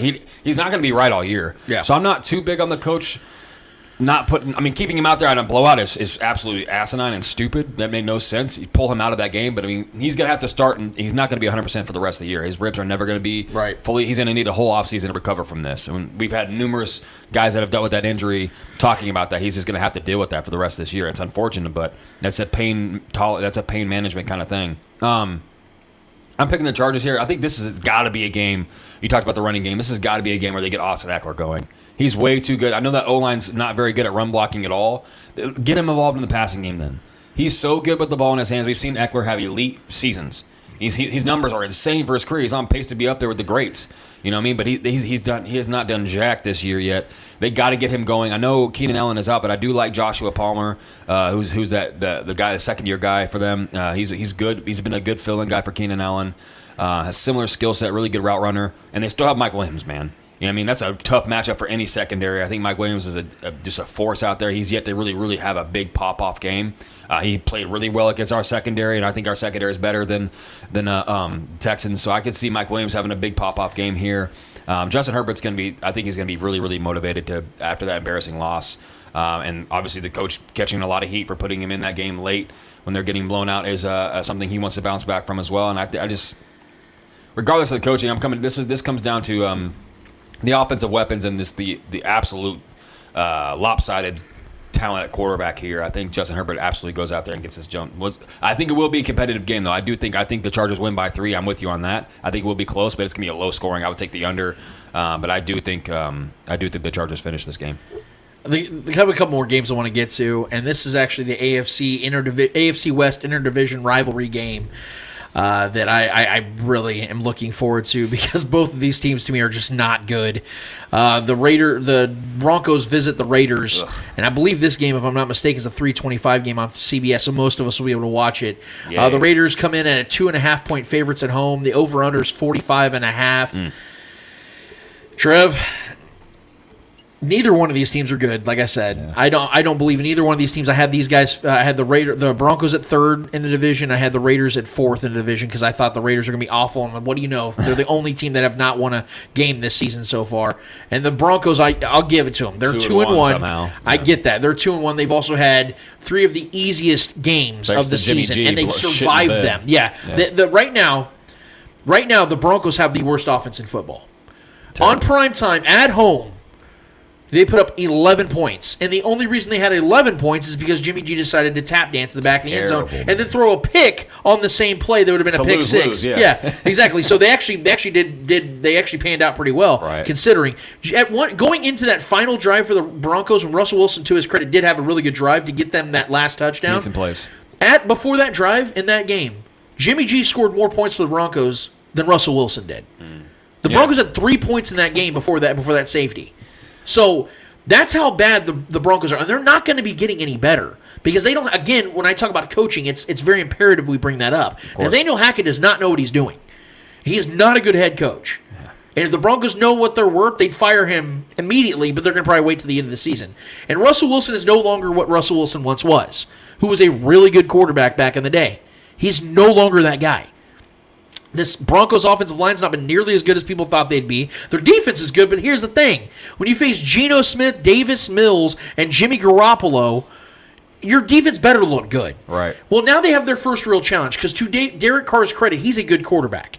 Derek Carr is a good quarterback. He's been terrible. He's not been good this season. Yeah. But I have to imagine that a team that is 0-3, knowing they have a divisional foe coming into their house, and knowing if they go 0-4, they are 100% done. I think they're already done, but they're mentally telling themselves right now, we can still get this. We can climb back. We have all the talent. Yeah, they have so much offensive talent. I mean, their defense sucks. I don't think their defense is good at all. Yeah. But I think their offense is finally going to click in this game. I think the Broncos defense is going to get exposed a little bit in this one. I think Russell Wilson is going to struggle again, even though he's playing a bad defense in the Raiders. I think the Raiders are going to win this game, and I think they win it by a full touchdown, Trevor. I think this will be the game of the Raiders. You see it. Derek Carr going to the press conference. Yeah, man, we just decided to go out there and, just put our heads into the ground, and just execute the proper way. Got Devontae Adams, praise Jesus. I really think this is going to be that game where Derek Carr goes out there and finally puts together a good game. I don't believe in the Broncos defense as much as other people do, especially without Isaiah Simmons still. I think that's finally the game where you see Devontae Adams go out there and get a 2-touchdown game. I think this is it. Their house is going to be packed. There's going to be a ton of Raider fans out there. Broncos fans too, because they travel well. But this will be that game where I think they finally get it together. I see them winning, 24-13, something like that. Because again, I don't believe in the Broncos offense. I don't think they can score, Trevor. I don't think they can score at all. And I don't think going on the road against a desperate team is going to change that. Yeah, I mean, the Raiders tend not to like put up much points either. Granted, they've been putting up points, but Derek Carr has been horrible, man. He's got 3 times as many touchdowns as Russell Wilson. But a lot of that is coming garbage time. Dude. Yeah, that's They've been fair. getting their asses kicked week in and week out, and teams kind of let up. And I will say, Derek Carr is definitely the better thrower of the football right now. He's always been a good thrower of the football, but this might be the worst start to any season of his career right now. And he just got Devontae Adams, the best receiver arguably in football, which is. They're letting me down. The Raiders have let me down this year. I had them winning 8 games this year, and that seems like a very long shot right now, the way they're playing. I'm picking the Broncos in this game just simply because of the defense. I do believe in their defense. They're getting guys back. That defensive line has yet to really go off on a game. They got after Jimmy G, and they're good at getting pressure with 4. They get pressures. They haven't been getting as many sacks, but that secondary is good. They're getting guys back, like I said. Jerry Jeudy is another week to get a little healthier. I think Russ kind of found a little bit towards the end of that game against the Niners. He was a little bit more vintage. He was using his legs a little bit more, had some nice throws downfield, and I still think Russ is the better quarterback between the two. I do. I know he's struggled, and I know, but I mean, we have a sample size for a while now that Russ has always been the better quarterback between those two guys. Not that there's a massive difference, but for the past few years, he's still been the better guy, and I think they have the talent offensively, and I think if the Broncos can get this running game going, they have very talented running backs. I think if Javonte Williams, really gets it going and that O-line figures it out, both these coaches, I mean, they're suspect. Both these coaches don't really know what the hell they're doing, and that's been proven. So that's kind of a wash for me. Yeah. This really comes down to how the Raiders offense does against the Broncos defense. That's the story of this game. Because if that Broncos defense is clicking, the Broncos are going to win. Yeah, because that means the Broncos only need to put up 14 points. Remember the Week 1 game against the Seahawks and how juiced that Seahawks team was to get a win over Russell Wilson, and then you saw they had 2 prolific star receivers and Lockett and DK Metcalf, 2 star receivers. And Geno Smith at one point in that game had more touchdowns than incompletions. Right. I look at this now, a desperate Raiders team at home, just like the Seahawks were, with a much better quarterback, with prolific star receivers when Darren Waller, Devontae Adams, Hunter Renfrow should be back. He should be back. He hasn't been practicing. Okay, then maybe he won't be there. But Matt Collins has been. And he's been really good. Yeah, he's been a real surprise. So let's throw him into the mix. Okay, I'm not going to call him a star yet, but he's been an X factor.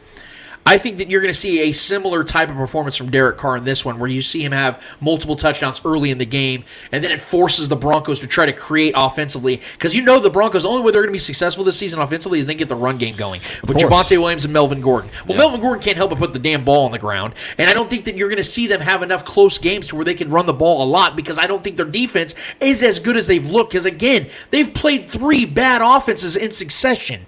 The Raiders' offense is better than how they've looked. I'm going to give them credit because they're just too talented. That's why I picked them to win at least 8 games. Yeah, I think they're going to be a much better offense. The reason why I'm not believing the Raiders is because I think their defense is equally as bad.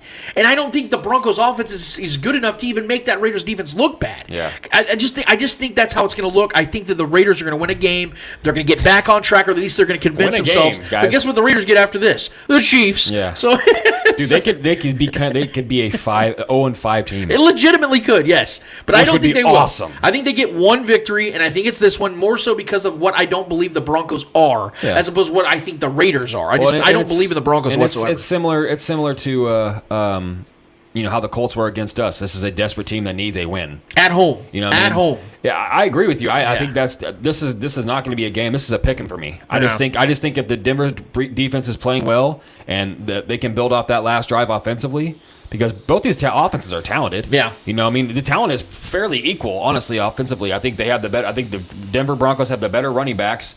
The receivers are talented. Obviously, they're not Devontae Adams, but they're up there. I mean, Waller could definitely go off against the suspect safety group so far. They have not been the best, but their corners are good.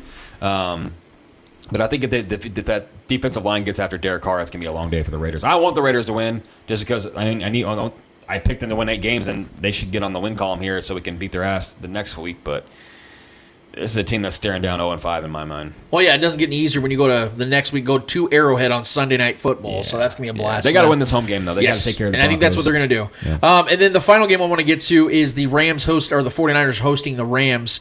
The Niners right now are a 1.5-point favorite with the over-under at 42.5. I actually think that over-under is way too high. I don't think this game's going to be high scoring These at are very all. competitive. The 49ers might have games. the best defense in the NFL. They might legitimately have the best defense in the NFL, if not top 2, top 3. This defense is phenomenal. And that's the only reason why they've been in games this season so far. They're really good. Yes, they're very, very good defensively. And Jimmy Garoppolo, to his credit, and I don't believe in Jimmy Garoppolo at all. I don't think he's a starting quarterback in this league. To his credit, though, the first game he starts with the team that he has not been practicing with all offseason is in Denver, a team that was desperate for a victory in primetime. Yeah, I don't think that's how it's going to go this time. And here's the other thing. People are saying, because we've had friends text us earlier, even today, about Trent Williams being gone. Significant loss. Let's not pretend like it's not. We know Trent Williams is the best left tackle in football. That's massive. That's a massive loss. Yeah, well, the 49ers with Jimmy Garoppolo last year beat the 49ers, or beat the Rams 27-24 As they without usually Trent do. Williams. So Shannon typically wins those games. yeah, and he owns the Rams. Let's be real. He's lost one time, I think, his entire career against the Rams. Yeah, he has McVay's number. I think the Rams win again this week. I think it's going to be a very ugly, close game. In fact, I think I don't know if either team scoring in the 20s in this game.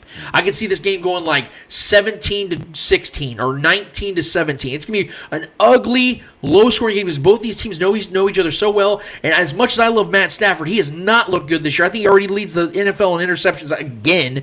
Allen Robinson's been an absolute bust to this point. They're putting way too much emphasis on Cooper Kupp. And with the Niners defense being as stifling as they are, I think they're one of the few defenses that can actually shut down Cooper Kupp. I think that's what's going to happen. I think they're going to limit, because the Rams can't run the ball either. I think that's what's going to happen. Debo's a tough matchup for that secondary. Yes, thank you. And I think the Niners defense is going to be the difference maker in this one. A home game, a get-right game after losing a frustrating 11-9 or 11, whatever the score was last week. Scoring, 11-10, I think it was. Yeah. They're going to get a get-right game, an ugly victory, and get back on the saddle and win a close one. Yeah, I like this matchup. These games are always typically really, really tough matchups between these two teams. They know each other very well. The coaches know each other very, very well. The personnel and the rosters know each other very well as far as a talent perspective goes. I like the Rams in this game. It will be close. I like the Rams in this game simply because of the loss of Trent Williams. I think this defensive line. I would actually like this. I would actually like the Niners if Trey Lance was playing in this game. Okay, yeah. Because his mobility. Because we all know Garoppolo is a statue back there. Yeah. And you lose the best left tackle in the league, and you got Von Miller coming off the edge, and then Aaron Donald coming up the middle. Von Miller plays for the Bills. I'm sorry, not Von Miller, but you got Aaron Donald and Leonard Floyd. Yes, Leonard Floyd. That's what I meant to say. Sorry. A very good, stout defensive line coming after you, and you lose the best left tackle in football. Yeah. That's just that's a matchup in hell for me. So I think the Rams win this game, but I think it is close, and these games are always competitive. But I think that loss, and I think that Jimmy G is just, in my mind, I think he's garbage. I always have. But if Trey Lance was in this game and he can use his mobility and run and evade that pressure, and I think Garoppolo is going to be under pressure all night long in this game. I'm picking the Rams simply because of that. And I think Stafford's probably going to have his woes too. He's probably going to throw a pick or two like he typically does, but I think he has enough, and I think this offense gets enough off of this. I know this Niners defense is stout, but both these defenses are going to be getting after each other. I just trust Stafford to find a way to win more than I do Garoppolo, so that's why I'm going there. Jesus Christ, I think we only agreed on one game. I think it was the Eagles and Jaguars game. Yeah. Good. And we did not talk about this before the show. Let me just put that out there. We did not talk about this before. And you've yet to win a week in picks, so I feel good about me. Hey, David, you got one, all right? We got 3 weeks in. I rallied. Like last year, I was terrible for like the first 5 weeks, just like the Chiefs. And then I rallied. Eddie's beating us right now. He is beating us, little fucker. So we are going to move on to the game of the week for us, obviously, because it's the game that we know that everybody that's watching or paying attention or listening to the show is here to talk about. It is the Chiefs visiting the Tampa Bay Buccaneers. Let me first of all say that this has been a really weird week, not just because of the fact that the Chiefs are coming off a very frustrating loss that they handed themselves, but and I don't want to be a guy that pretends as if I'm some expert weatherman or anything like that. But this week's been really weird, Trev, because as we all know, Hurricane Ian, however you want to say it, has hit the Florida Gulf Coast really, really bad. Yeah. We know that Fort Myers in particular and areas south of Tampa took the brunt of it, and it just gotten absolutely destroyed. And my heart is genuinely with those people, the Floridians out there, because as we know, I think there's right now, as it currently stands, over 2.5 million people are without power. And that's not mentioning the people that have lost their homes, lost their lives, lost loved ones. I mean, It's bigger than the game. It's much, much bigger than football, which is the biggest reason why I was confused as to why the NFL decided to stay there in Tampa Bay for this game. Now, according to the reports that we've seen, and we've had some mixed reports, but according to the reports that we've heard and seen, Tampa has enough of an infrastructure to supply power to the Raymond J. Stadium and make this work. But what's weird about this whole thing is half of the city, or I think it was like 2/5 of the city, did not have power as of Friday. And they have all these workers out there trying to use all these resources to get power back to that city and the surrounding cities. And it's just kind of odd to me that we're using resources to get this game going in a city that probably won't even have half of their fan base show up to the game, because half of their fan base is probably trying to get power back in their homes. It was a very weird thing, especially when you had other facilities that could accommodate, like Minneapolis. They could have played this game up in Minnesota, and they'd have been just fine. And a lot of people I know were saying, Lance, you just don't want to see a home field advantage for the Buccaneers. Honestly, I don't give a shit where this game's played, because I'm picking the Chiefs in this one, and I'm going to explain why. But I wanted to put that out there first and foremost, that I thought the NFL really dropped the ball on this one, because I would like to believe there was a series of tornadoes surrounding Arrowhead, and all these homes and all these places were absolutely destroyed. I would like to believe that the NFL would maybe consider moving this game for the dangers that are surrounding what's going on and how the surrounding area is kind of going through a travesty. Right. I don't know, Trevor. Maybe that's just me, but I just wanted to put that one out there. But nevertheless, the NFL has decided to stake their flag in Tampa Bay and hold this game down in Tampa Bay, whatever the case might be. I'm going to keep this really simple with this one, Trevor, because both teams are dealing with their own series of injuries. The BUCS significantly worse, but if we look at the injury report right now, it looks like Mike Dana is not going to play for the second straight week. It does look like MVS is still dealing with that abdomen. He was a limited participant on Friday. He is questionable for the game. We know that Harrison Butker did practice in some regard, limited participant in practice this week. He might give it a go. I'm not anticipating he will, but he has been giving it a go, which is a good sign for moving forward after this week. Ronald Jones is the notable one. He had an illness throughout the week, but was a full participant on Friday. Why it's noteworthy is because of the fact that I think this would be a perfect game for Ronald Jones to get into, as my guy JD from Chief Concerns had mentioned immediately after the Chiefs-Colts game, that it is time for this to happen, and I could not agree more. Tell me, man. Because the run game has been struggling so bad for the Chiefs after week one, and Ronald Jones, to me, as I've been saying, and Trevor, I think you agree with me wholeheartedly, that I said from the beginning of the season when they acquired Ronald Jones that I think he's the best, most complete running back they have on this team, and I'm a Clyde guy. Yeah. I'm a Isaiah Pacheco guy. I'm a Jerick McKinnon guy. I like all three of those running backs, but he gives them something none of those running backs have to this point. I think Isaiah Pacheco has some of the attributes that Ronald Jones has as a bigger running back. Yards after contact. But we don't know what Isaiah Pacheco is going to be as a running back to this point. He's too busy running out of the back of the damn end zone and kickoffs, so that's already pissing me off. I think Ronald Jones, with the added motivation of playing against his former team that he played very well with, I might add, helped them win a Super Bowl, I might add, I think that he would be a great acquisition to this offense this week and moving forward to give them another option, another effective option, another efficient option in the pass and run game. I think that would be a really good opportunity for Ronald Jones to get out there, but we'll see if that actually even happens. He might be another healthy scratch, but we'll see how that goes. But the biggest thing for me, Trevor, in this game, because, again, the BUCS are absolutely struggling offensively. They're only averaging 17 points a game right now. If I'm not mistaken, looking at the third down conversions. They have 3 touchdowns on the year. They have 3 touchdowns in the entire season, 3 offensive touchdowns. Yeah. Their third down efficiency percentage right now is 28th in the league with 29%, whereas the Chiefs are 12th with 40%. That's considering how horrible they were last week. Right. The Chiefs are a much better team on third down conversions, which is where this game is going to be decided, in my eyes, Trevor. This game is going to come down to third down conversions. The Chiefs were really bad again last week, but through 3 games, like I said, the BUCS have been worse than the Chiefs have been all season. Again, the Chiefs converted 30% last week. The BUCS are converting 29% on the season. Mm-hmm. Which, with Tom Brady showing his age, with the BUCS offensive line and offensive weapons still so banged up, I mean, Chris Godwin and Julio Jones are game-time decisions. I don't even know if either one of them are going to go. We know they got Mike Evans back, but even with Mike Evans in week 1, they put up 19 points against the Cowboys, and Mike Evans, I think, right now has a little over 100 yards and a touchdown on the season. So he's not even been great. Against the Saints, he got shut down as well. I don't have any reason, based upon these factors, Trevor, to believe that this is the week that the BUCS offense changes their ways.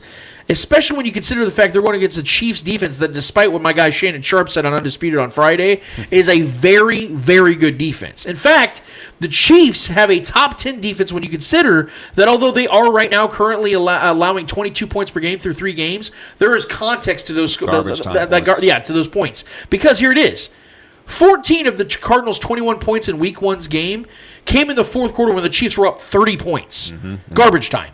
7 of the Chargers' 21 points in Week 2 came with a minute left in the game, and the 7 of the Colts' 20 points in Week 3 were literally hand-wrapped and gifted to the Colts via Sky Moore, muffing the punt and pinning the Chiefs down the 4-yard line. Yep. That's 43% of the Chiefs' points they've allowed this year. 43%. That's why it helps to watch the games. Exactly. And if you look at the fact that the Chiefs right now, in comparison to the BUCS defense, which, by the way, is insanely good this year, the Chiefs only have 1 fewer sack. The BUCS are 3rd in the league in sacks with 11. The Chiefs are 5th in the league with 10. The Chiefs' defense has been insanely good this year. Their points allowed per game, the Chiefs, again, 22 to the BUCS 9, but contextualized, it brings it down to the Chiefs average, allowing around 14 points per game. So both these defenses have been elite in points allowed. The BUCS don't blitz very much. I mean, we should have more sacks than the BUCS, though, honestly, because we blitz a lot more than the BUCS do. They get there with 4 a lot. Well, the BUCS do blitz ninth in the league. They do, Really? yeah, they're 9th in the league in blitz percentage. Okay. So we know that Todd Bowles likes to send the dogs, and when you have linebackers as great as he has, it's understandable why you do that. Yeah. But points scored per game is the biggest factor in all of this. The Chiefs average 12 points per game more than the BUCS do. That is the ultimate factor. And again, I want to reiterate, Trevor, when people talk about how they're worried about the offense going into that or after that Week 3 game, please don't be. This offense is going to be just fine. Am I expect the Chiefs to score a bunch of points this week? No, because the BUCS defense is very good. But as we saw the last time Patrick Mahomes had a healthy offensive line against this BUCS defense, Trevor, what did he do? Oh, that's right. He threw 478 yards and 3 touchdowns. It's pretty good.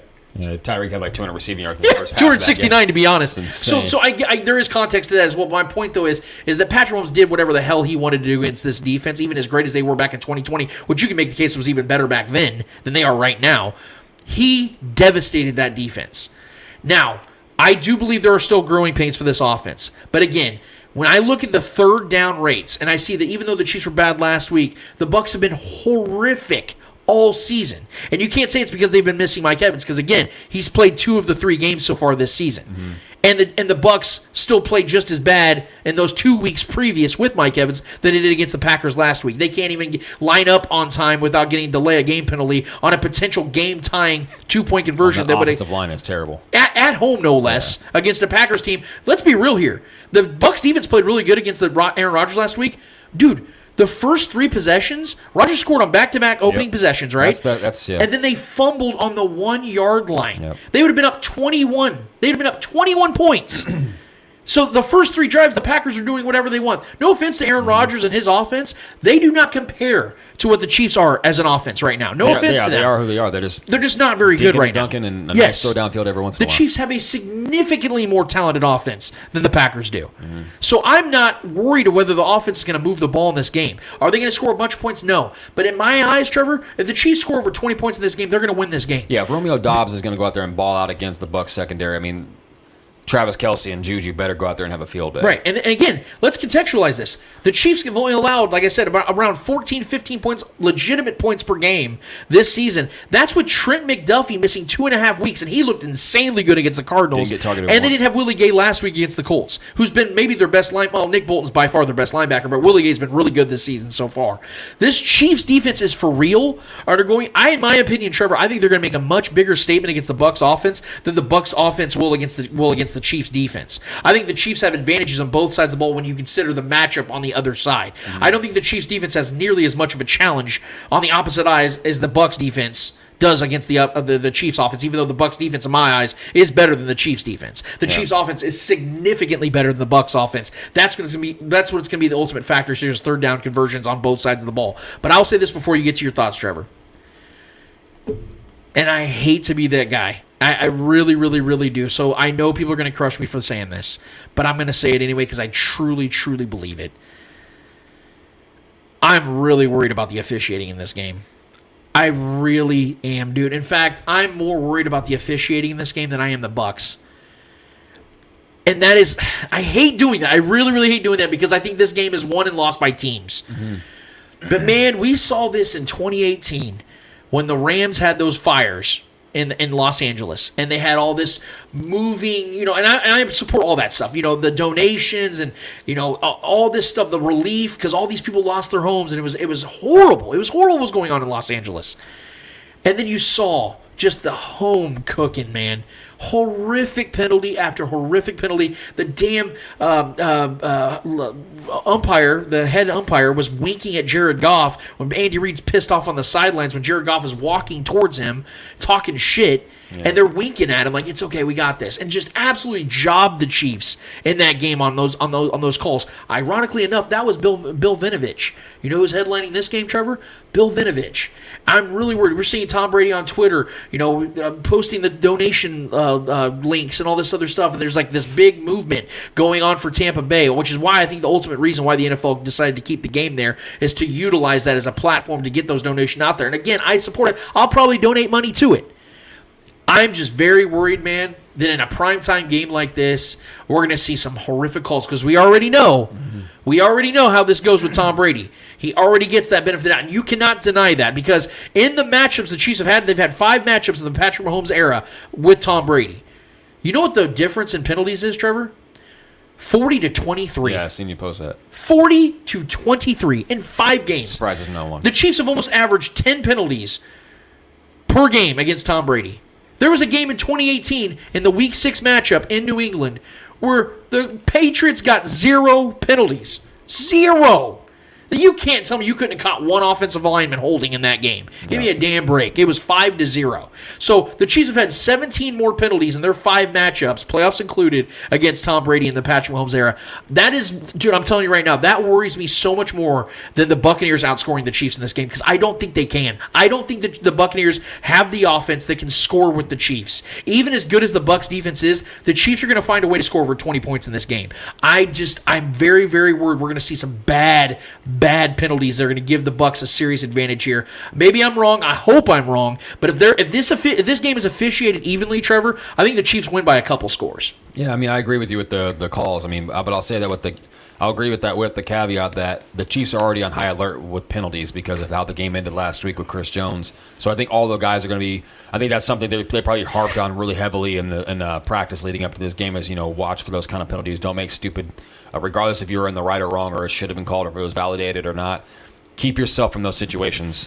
I think I'm glad that kind of happened in a way. The fact that this is a game where the calls tend to be swayed towards Tom Brady. It's just a historical fact.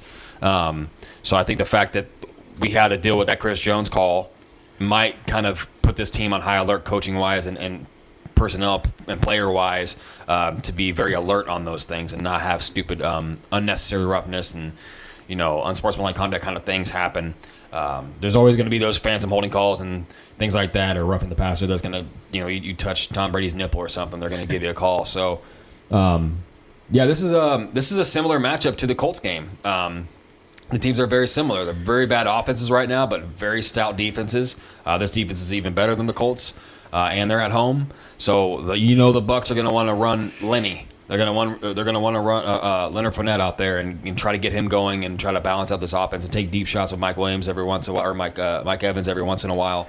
Mike Evans scares me. I'm not going to lie. I mean, we struggle against those big body, speedy, kind of fast and tall receivers like Mike Williams and Mike Evans. Mike Williams ate us alive.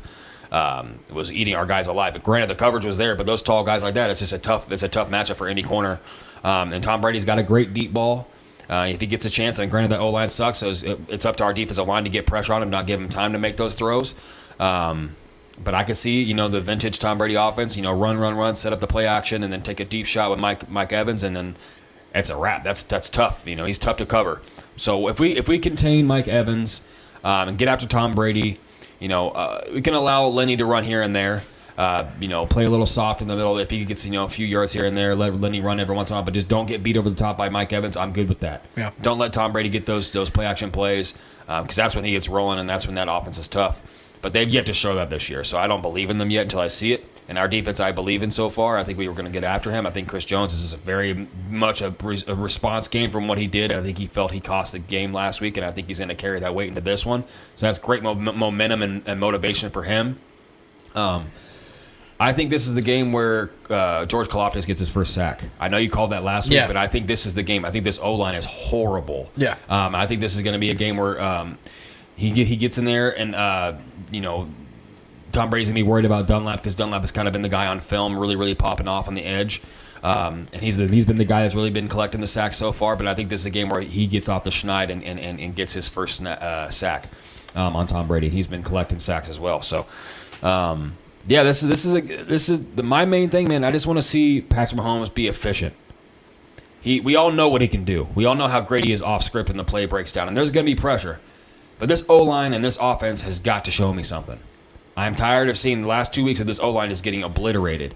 This might be the biggest challenge of the year right here for our O-line. Yeah. And then we got what's his name, Shaq Barry out there calling our offensive line out, saying he don't see much different. Bro, if that doesn't pump your nads, if that doesn't get you stoked and ready for this matchup to go out there and show who you really are, Creed Humphrey and all these guys, go out there and really, really show who you are. Joe Tooney, you're paid the money, man. Go out there and show. He's been playing well. He's probably been the brightest spot of all of them for the most part, but. Orlando Brown, you want to bet on yourself, buddy? Go out there and bet on yourself and show us what you are and show us who you are. And you want to be here and be the guy that protects Pat for years to come? Show us. This has got to be the week where you guys show us. Protect Pat. Allow him to make plays. Pat, go out there and throw the right throws. If nothing's available deep or across the middle or anything there, check it down. Right. Get it to Clyde. Get it to McKinnon. These guys can make plays in space. Block downfield. Travis Kelce, catch the damn ball. We know who you are. We know what you've done for years. You respond. That's all I'm asking for this offense is just respond and be who they are. Offensive line, be semi-competent, man. Be who you are. You were arguably the best, if not the best, offensive line last year, all season. I need to see that out of these guys. I need to see the dog come out of these guys. I expect our defense to come out ready. I'm not worried about our defense. I think our defense is going to really get after Tom Brady. I think we're going to pressure him all day. That offensive line is really bad. But if we contain Mike Evans, get after Tom Brady, and our offense is what we know they can be. They have not been for the last couple weeks, but we know what they can be. And the weakness of that Buccaneers defense, they've allowed scoring, I think, on the first two possessions, within the first two possessions every week. Yeah. They start off slow. So if we can go out there and get up 2 scores early, to me, that's a wrap. And I don't see them responding and coming back from that. Let me put this out here real quick. 2 things that I want to put up, and then I want to get our key players of this game. And our overall prediction of the game and who wins. As great as the Buccaneers defense is, and guys, I can't stress it enough, they've been insanely good this year. They're only, like I said, allowing like 9 points a game, and they're top 10 in every stat pretty much when it comes to sacks, when it comes to yards allowed, everything else. But as great as the Bucs defense have been, the Chiefs are right behind them on defense. Think about it. In rush yards, the Bucs defense has only allowed 238 rushing yards on the season. The Chiefs have only given up 22 more at 260. And then when you look at pass game, when it comes to pass yards, the Buccaneers have given up 629. The Chiefs have given up 682. That's 53 more passing yards on the season. And we put up more points, so teams tend to chase us more than... Yeah, and that's less than 20 more yards per game in the air. Right. So, as great as the Bucs defense... And again, the sack difference, Bucs 11, Chiefs 10. And the Chiefs have faced overall really good quarterbacks this year. Obviously, Kyler Murray, Justin Herbert, and then Matt Ryan, not a great quarterback anymore, but he's a capable quarterback. Really good O-line, supposedly. Exactly. Yeah. So let's give the Chiefs some credit here. And again, I don't think either one of these offenses are going to get anything off the ground game. I don't think they're going to run the ball very well at all. I would be shocked if they both combined for 100 rushing yards. I don't like the fact that he's coming off a loss to Aaron Rodgers, and I know he doesn't want to lose to Aaron Rodgers and Patrick Mahomes back-to-back, so they're going to come out ready to perform. I don't want to be 5'9", but here I am. You know what I'm saying? Like there's a lot of things we don't want that we end up getting anyway, Trevor. So that's the point I'm trying to make is that I don't think either one of these offenses are going to get anything out of the ground game, substantially out of the ground game. Maybe in goal line plays here and there, but I don't expect that. So who am I trusting more to throw the ball successfully in this game? 45-year-old Tom Brady with a banged-up offense, or Patrick Mahomes at 27 years old who's pissed off coming off a road loss he gave that other team with a plethora of weapons. I still think this team is more than capable of scoring at a high level with these weapons that they have. They have no excuse not to score points because, to the Bucs' discredit, they have a defensive-minded head coach running the way, and the Chiefs have a progressive offensive-minded head coach leading the way, which is why I'm trusting the Chiefs in this one. And with that point, I need to see Andy Reid come out with a good game plan and a good script to open our first couple possessions. I do not want to have 3 and outs our first couple possessions, let alone our first possession. We need to go out there and get on the board our first possession. Which is what leads me to the key players of this game. Trevor, I'm going to start with my 2.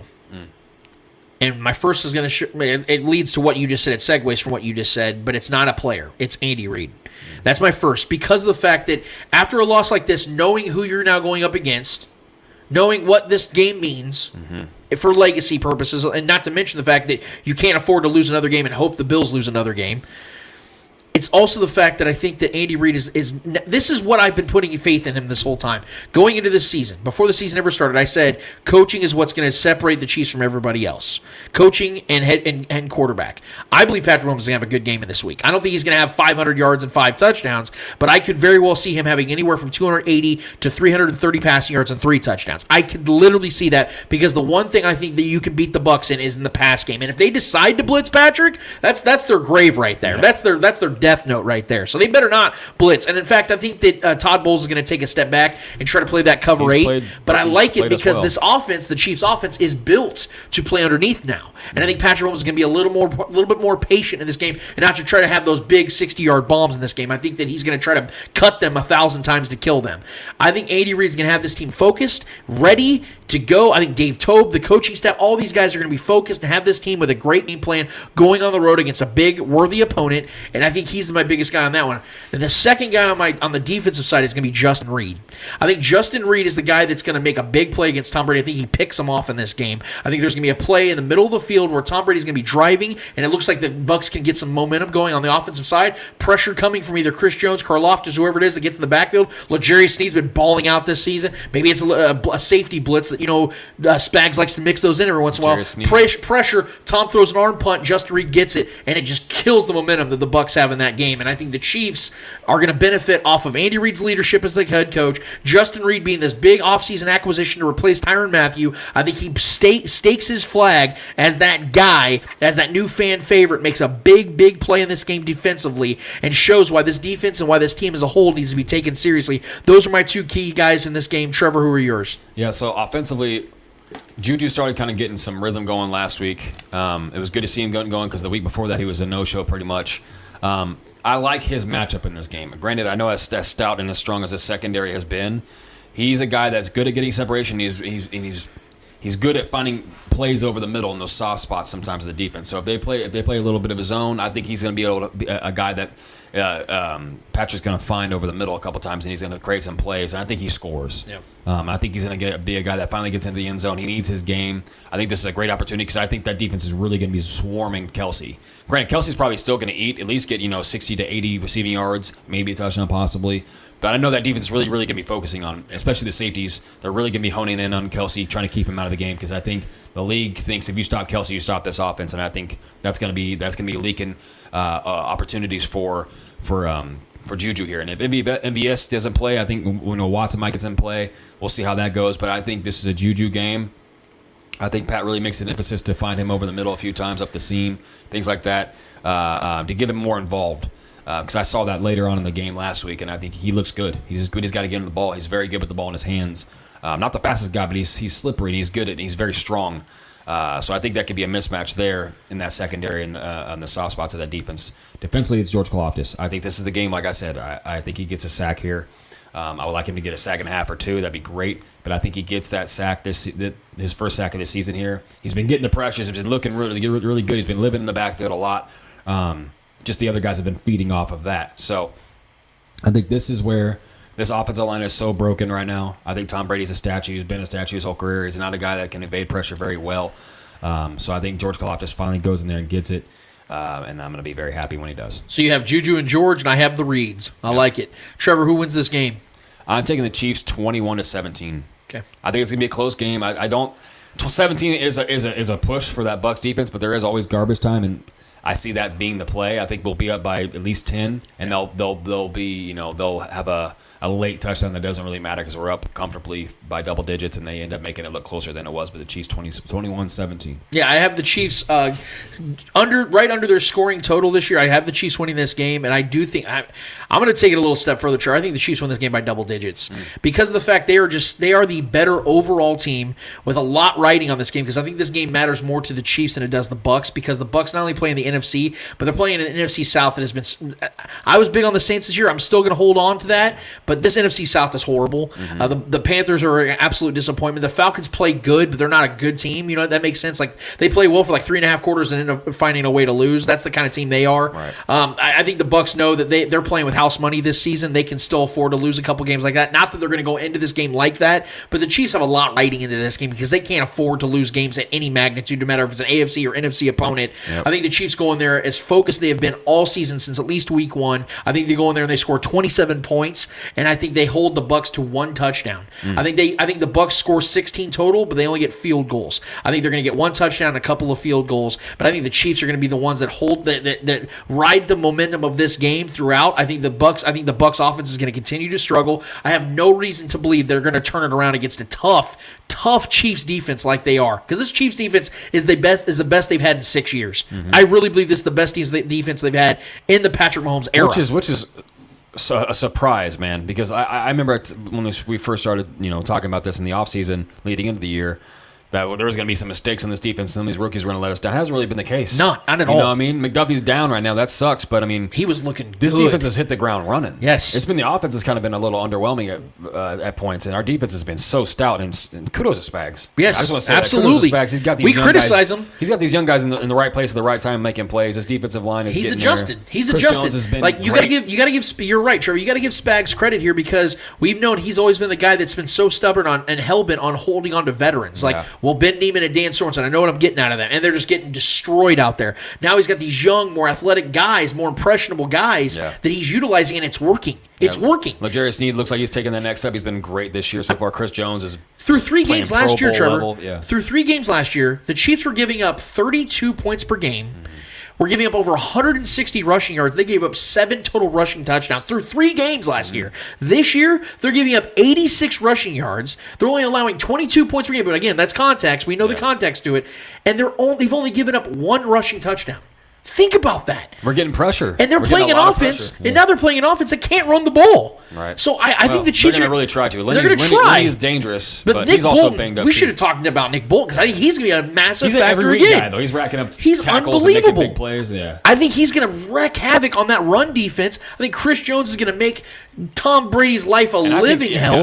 We failed to mention that play that he had against Jonathan Taylor last week. Jonathan Taylor tried to jump over the line. He's like, nope. Just stop Jonathan Taylor. Pushed him back. Like, that's that was easy to do. Incredible, dude. Yeah, so I think the Chiefs are going to win this game. And again, I'm contextualizing it because if there's home cooking and we're getting horrific flags again, the Bucs could win this game. Yeah. But I think if it's called evenly, if it's called fairly, if Bill Vinovich decides to have a good game as a ref, I think the Chiefs are going to win this game handily. I think they win this game by 11 points. I'm going to pick the Chiefs wins 27-16, and we'll see how that prediction looks. Trevor, we have one more order of business to get to. What is it called?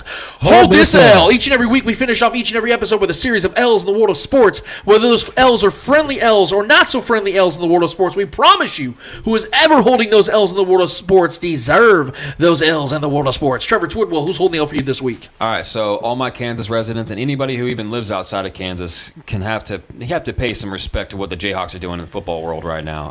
The 4-0 just came off a really impressive win against North Carolina. Game was a little closer than it looked. North Carolina came back a little bit towards the end, but KU was running that game the majority of it. 4-0, right? And they're making a splash in the football world and collegiate sports right now. They're tied for the best record in college football right now. But for some reason, both the coaches poll and the AP poll decided not to rank us yet. There's teams that I feel that are lesser than that are ranked right now. Granted, because they have a more notable name and they're a bigger school, so and they've been here and done that. Kansas is here. I know we're new here, but we're here nonetheless. We are 4-0, respectively. Right? I know we got some big games coming. We got a big one against Iowa State today. That's going to be a statement win if we go out there and pull that off. And I expect us to. I think we're the better team. I think we have more talent. It's nice, man. It's nice having KU football playing at this level. You know what I mean? If we get 8 wins this year, that's going to be. We're going to go nuts out here. So, but if we don't get ranked after this, if we win today and we're still not ranked, you can go look at Twitter, man. A lot of the talking heads in college football sports were all over Twitter. Were the word was cowards. Rank Kansas, you cowards. It was all over Twitter, and I love it. everyone outside of the actual polls are giving us our due. And I don't understand why there's no reason outside of us just being new here. But like I said, we're here nonetheless. You can't deny us. We're here. There's no reason to rank teams that are, in my mind, are lesser than. And they have less. Their records aren't as good, and so on and so forth. But for that, I just want to give, the quote unquote coaches poll and the AP poll. Regardless of how much credit you give those, I mean, you can watch the games for yourself and tell me what the product looks like, and it's been very impressive so far, and they have every reason to be ranked. And I think we'll make that statement after we beat Iowa State today. But for that, the coaches poll and AP poll for not ranking Kansas and being 4-0 and splashing onto the scene and being arguably the most impressive team in football so far as what the expectations were. Yeah. Do me a solid favor and hold this L. So I do want to first and foremost say give out a W to a couple of people. One, I want to give a W to Tua Tagovailoa for fighting through this horrific event that he had, man. I don't know if you guys missed it. I can't imagine you have to this point, but Tua Tagovailoa suffered 2 gruesome head injuries over this last week, and he's fought through it, and he's already getting through concussion protocol, and I just want to give him and his family a W right now because I cannot imagine trying to put myself in that position. He's either him or a close family, relative, friend, whatever the case may be, teammate. Because they have to, able to play football again. Yeah, they had to keep playing. They had to keep playing after that. When they're carting him off the field after that, he's doing the fencing posture where your hands just basically lock up. And it was horrible, and I'm just glad he's okay. So I wanted to put that out there because we haven't talked about it yet, and I figured that I might as well put it out here on the episode that we wish Tua the best, and I hope he can get back on the field. Kudos to those Bengals fans. They're out there chanting his name. That was pretty powerful. That was pretty powerful, and I appreciate them as well. I also want to give out a W to a couple baseball legends, Albert Pujols and Aaron Judge, for both having historic milestones take place this month. We saw that Aaron Jones obviously hit 61, tying Roger Maris for the most in Yankees history and in AL history. I think he will break it. I think they have like 6 or 7 games left. I think he will get that to 62. And I really appreciate being alive while that happens because obviously we weren't around. Roger Maris did it. Yeah. It was cool to see his son there. I have a take on his son and what he had said afterward, but it's cool to see the handing, basically the passing of the torch, take place in front of you. And Albert Pujols obviously getting to 700 home runs and then getting to 701 last night. Yeah. Man, I think if he gets to like 702 or 703 before the season, if I'm the Cardinals, I ask him to come back for one more year and try to go after Babe Ruth because Babe Ruth's at 714. Yeah, Albert Pujols has had a really good season. He's gotten over 25 home runs this season at 41, 42 years old. Bring him back. The fans are going to love it. DHing him. Baseball would love it to see him try to get Babe Ruth. Oh, my God. I mean, that would just be insane, man, to get Babe Ruth at number 3 all time. If I'm Albert Pujols, I do it, but I wanted to give those guys a W. I didn't like, and it's not even really an L, but Roger Maris' son, at the end of when they did the acceptance thing and they had the post game and all this other stuff, he was saying stuff about how this needs to be the real record in baseball history, that 61 should be the real record, and that baseball should do something about it. Roger, they have already done something about it. Nothing. Because it's a legitimate record what Barry Bonds has, what Sammy Sosa has done, what Mark McGwire did with the 60-plus home run seasons. If it isn't, then why are they still in the record books? Yes, baseball is hypocritical as fuck. Their writers are hypocritical as all get out. That they don't have these men in the Hall of Fame. But you can't tell the story of the game without Barry Bonds. You can't tell the story of the game without Mark McGwire. You can't tell the story without Sammy Sosa. Those guys are titans in the history of baseball. And it's hypocritical because, again, as I've said so many times on this show, baseball will sit here and crucify these guys and use them as a prop of grandstanding or moral high grounds or whatever the baseball wants to do. But yet they raked in billions of dollars off of these guys. And baseball had never been and never will be again as popular as it was in the time those guys were doing what they were doing.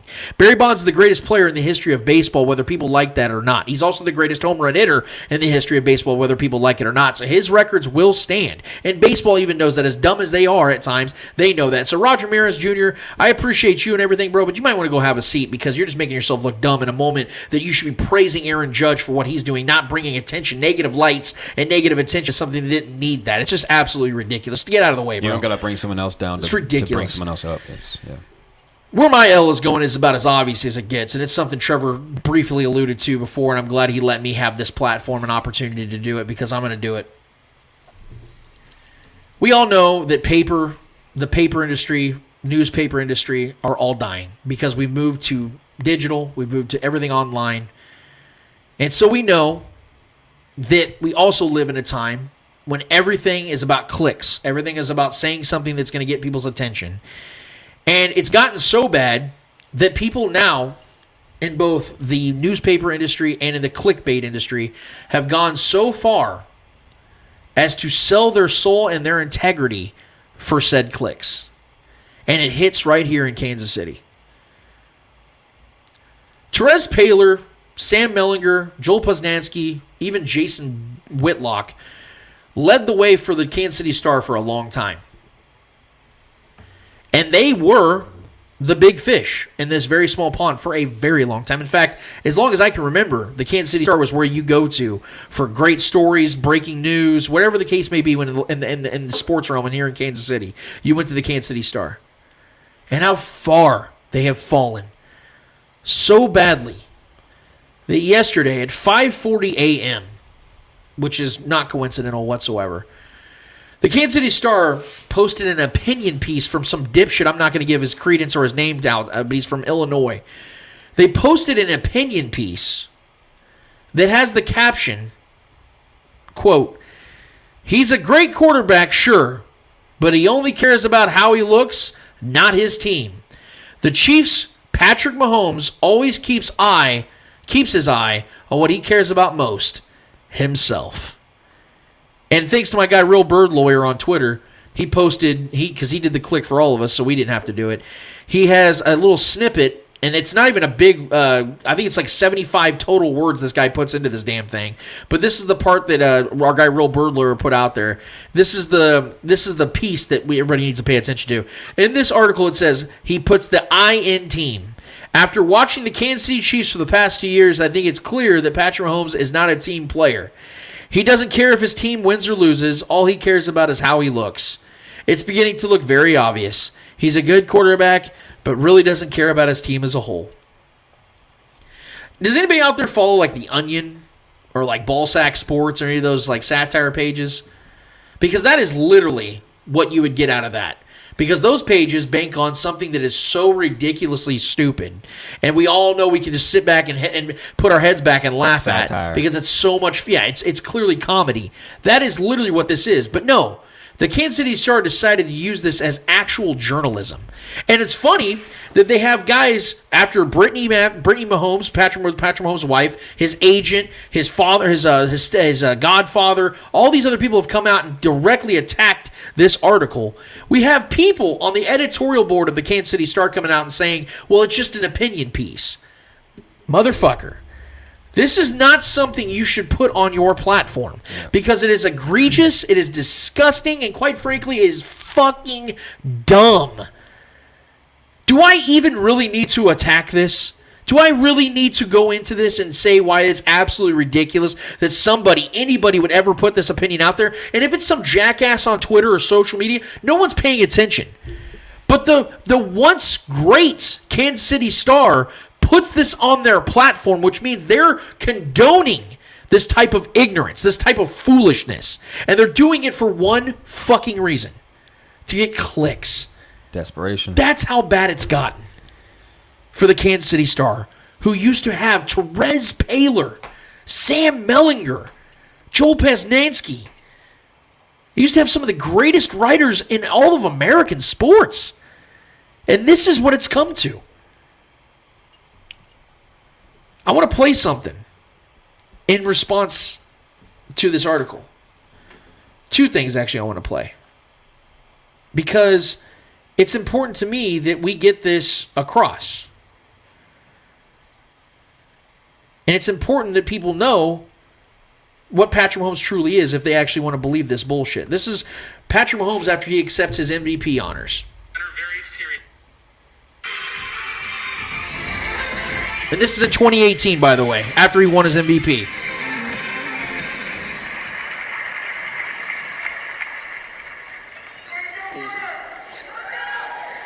I'm truly honored to win the NFL's Most Valuable Player award. When you look at this award, you see the rich history that it has. You see guys like Elway and Favre, Manning and Brady and many more. And I'm so humbled that I can be sharing this prestigious honor with them. This season was special, and there was a lot of people that helped me get to this point. First, I just want to thank God, because without him, none of this would even be here.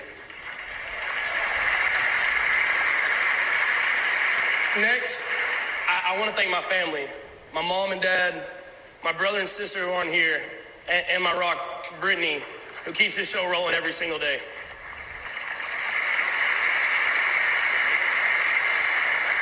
I have to thank the Chiefs organization for believing in me, the Hunt family, Brett Veach, my coaches, Coach Reed, Coach Kafka, Coach Bieniemy, and most of all the players. I mean, they give me their all every single day, and this is an award for all of us. Thank you all.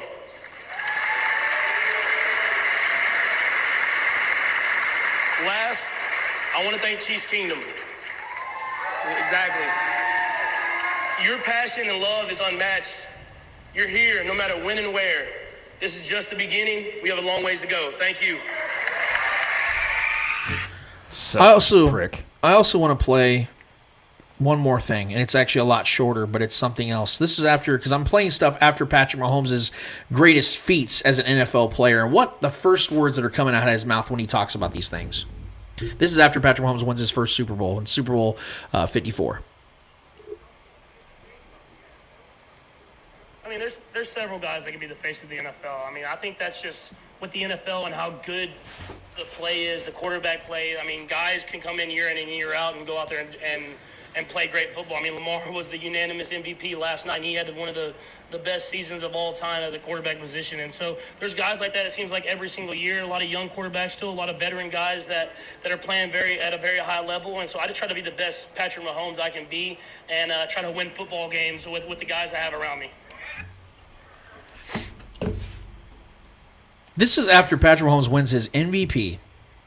This is Patrick Mahomes after he wins a Super Bowl and a Super Bowl MVP. And he's talking about everybody but himself. And the only times he brings himself up is when he talks about being at his best for everybody else. And this is just the football side of it. Because this bullshit article attacked the man, attacked the character of the man. And I don't know if anybody's been paying attention, but Patrick Mahomes has this foundation called the 15 of Mahomies. Why don't you go look that up and see how much money, how many millions of dollars that's raised for unfortunate lives, for children that have had unfortunate events and lives, experiences in their early lives. Why don't you go look at how many times Patrick Mahomes is in the hospital visiting the cancer patients? And I'm not even trying to sit here and champion for Patrick Mahomes and try to make a case for him. I'm just stating the facts, since this jackass wants to make an opinion piece, and the Kansas City Star wants to promote that piece that only, like I said, is less than 100 words to get clicks. Full disclosure here, and I know the people that have been following know this, and they've seen some of the family members of Patrick Mahomes on this show. I know the Mahomes family very well. Trevor and I, we know them. And I don't say this just because I have a personal relationship with them. I say this because it's the truth. They are some of the best people I've ever met. They are kind. They are loving. I've been at Arrowhead with these people, and literally people are flocking to the Mahomes family, and they are gracious to every single person that comes towards them. That is not something you can just fake at all times. That shit would get old after a while, man. Even myself, as friendly and outgoing of a person I like to consider myself, I would get tired of it. And these people handle it with grace and with character and with love. And they've embraced this city. Like, Patrick Mahomes is everything we wanted on the field and off the field. This guy's a family man that never gets himself in trouble, never puts himself in harm's way, never puts his family or his franchise in a bad position and makes anybody look bad. This guy has only done the right thing. Even if I wasn't a Chiefs fan, even if he wasn't a Chief, I would be saying these things. Because it's the truth. And I am ashamed of a newspaper, once legendary newspaper that represented my city, to be this low, to be this disgusting. Fucking disgusting, man. And for that, because I've gone on enough, and more than I probably should, honestly, but I feel more justified about going off about this than anything else I've ever talked about on this show, because it is the most absurd shit we've ever had to acknowledge on this show. Kansas City Star, I hope you guys go away, man. I've never been one that wants to see people fail and lose things, but I cannot wait for the day that you are no longer a thing. You guys are a disgrace. Do me a solid, Kansas City Star, and hold this L. It's pretty bad. You know what's going to be Pretty bad? bad. The BUCS offense this week against the Chiefs defense. How many picks? That's what's going to be bad. I'm calling one. Okay. I'm calling one. Brady isn't a guy that throws he doesn't throw a ton of picks. You said Eric Reed, right? Might get Justin Reed. I'd say Justin Reed. Say Eric Reed was a safety too, so he was a good player. No, Justin Reed, I think is going to make that pick, but I'll be happy no matter who. Maybe it's Jalen Watson again. Watson, yes. Hey. Who knows, man? But regardless, I'm very confident the Chiefs are going to put Week 3 behind them and go out there and have a definitive victory against the Buccaneers. Got to. And I think we're going to be feeling much better about ourselves, especially when you consider the fact that Chiefs come back home in a primetime game against a team that's considered their children in the Las Vegas Raiders. Good things are coming, guys. Good things are coming. We got a lot of good football ahead of us here in Kansas City, and it's just a great thing to be talking football regardless. And I hope you guys have enjoyed the show today.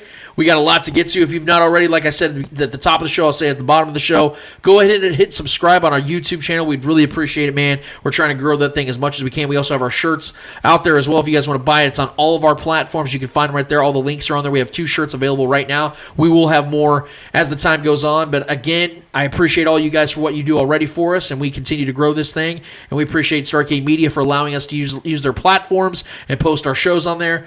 Got some good shit going, guys. I hope you guys had fun today. For the missing Eddie Ortiz, Mr. Yo-Yo-Yo, who will be back this next week to talk Chiefs and Raiders. My guy Trevor Twidwell, for everything he brought today. He was playing a little bit sick today. He toughed it out, and he definitely brought his flu game, or as we like to call it, the MJ Bad Pizza, out late gambling and drinking and smoking cigars all night game.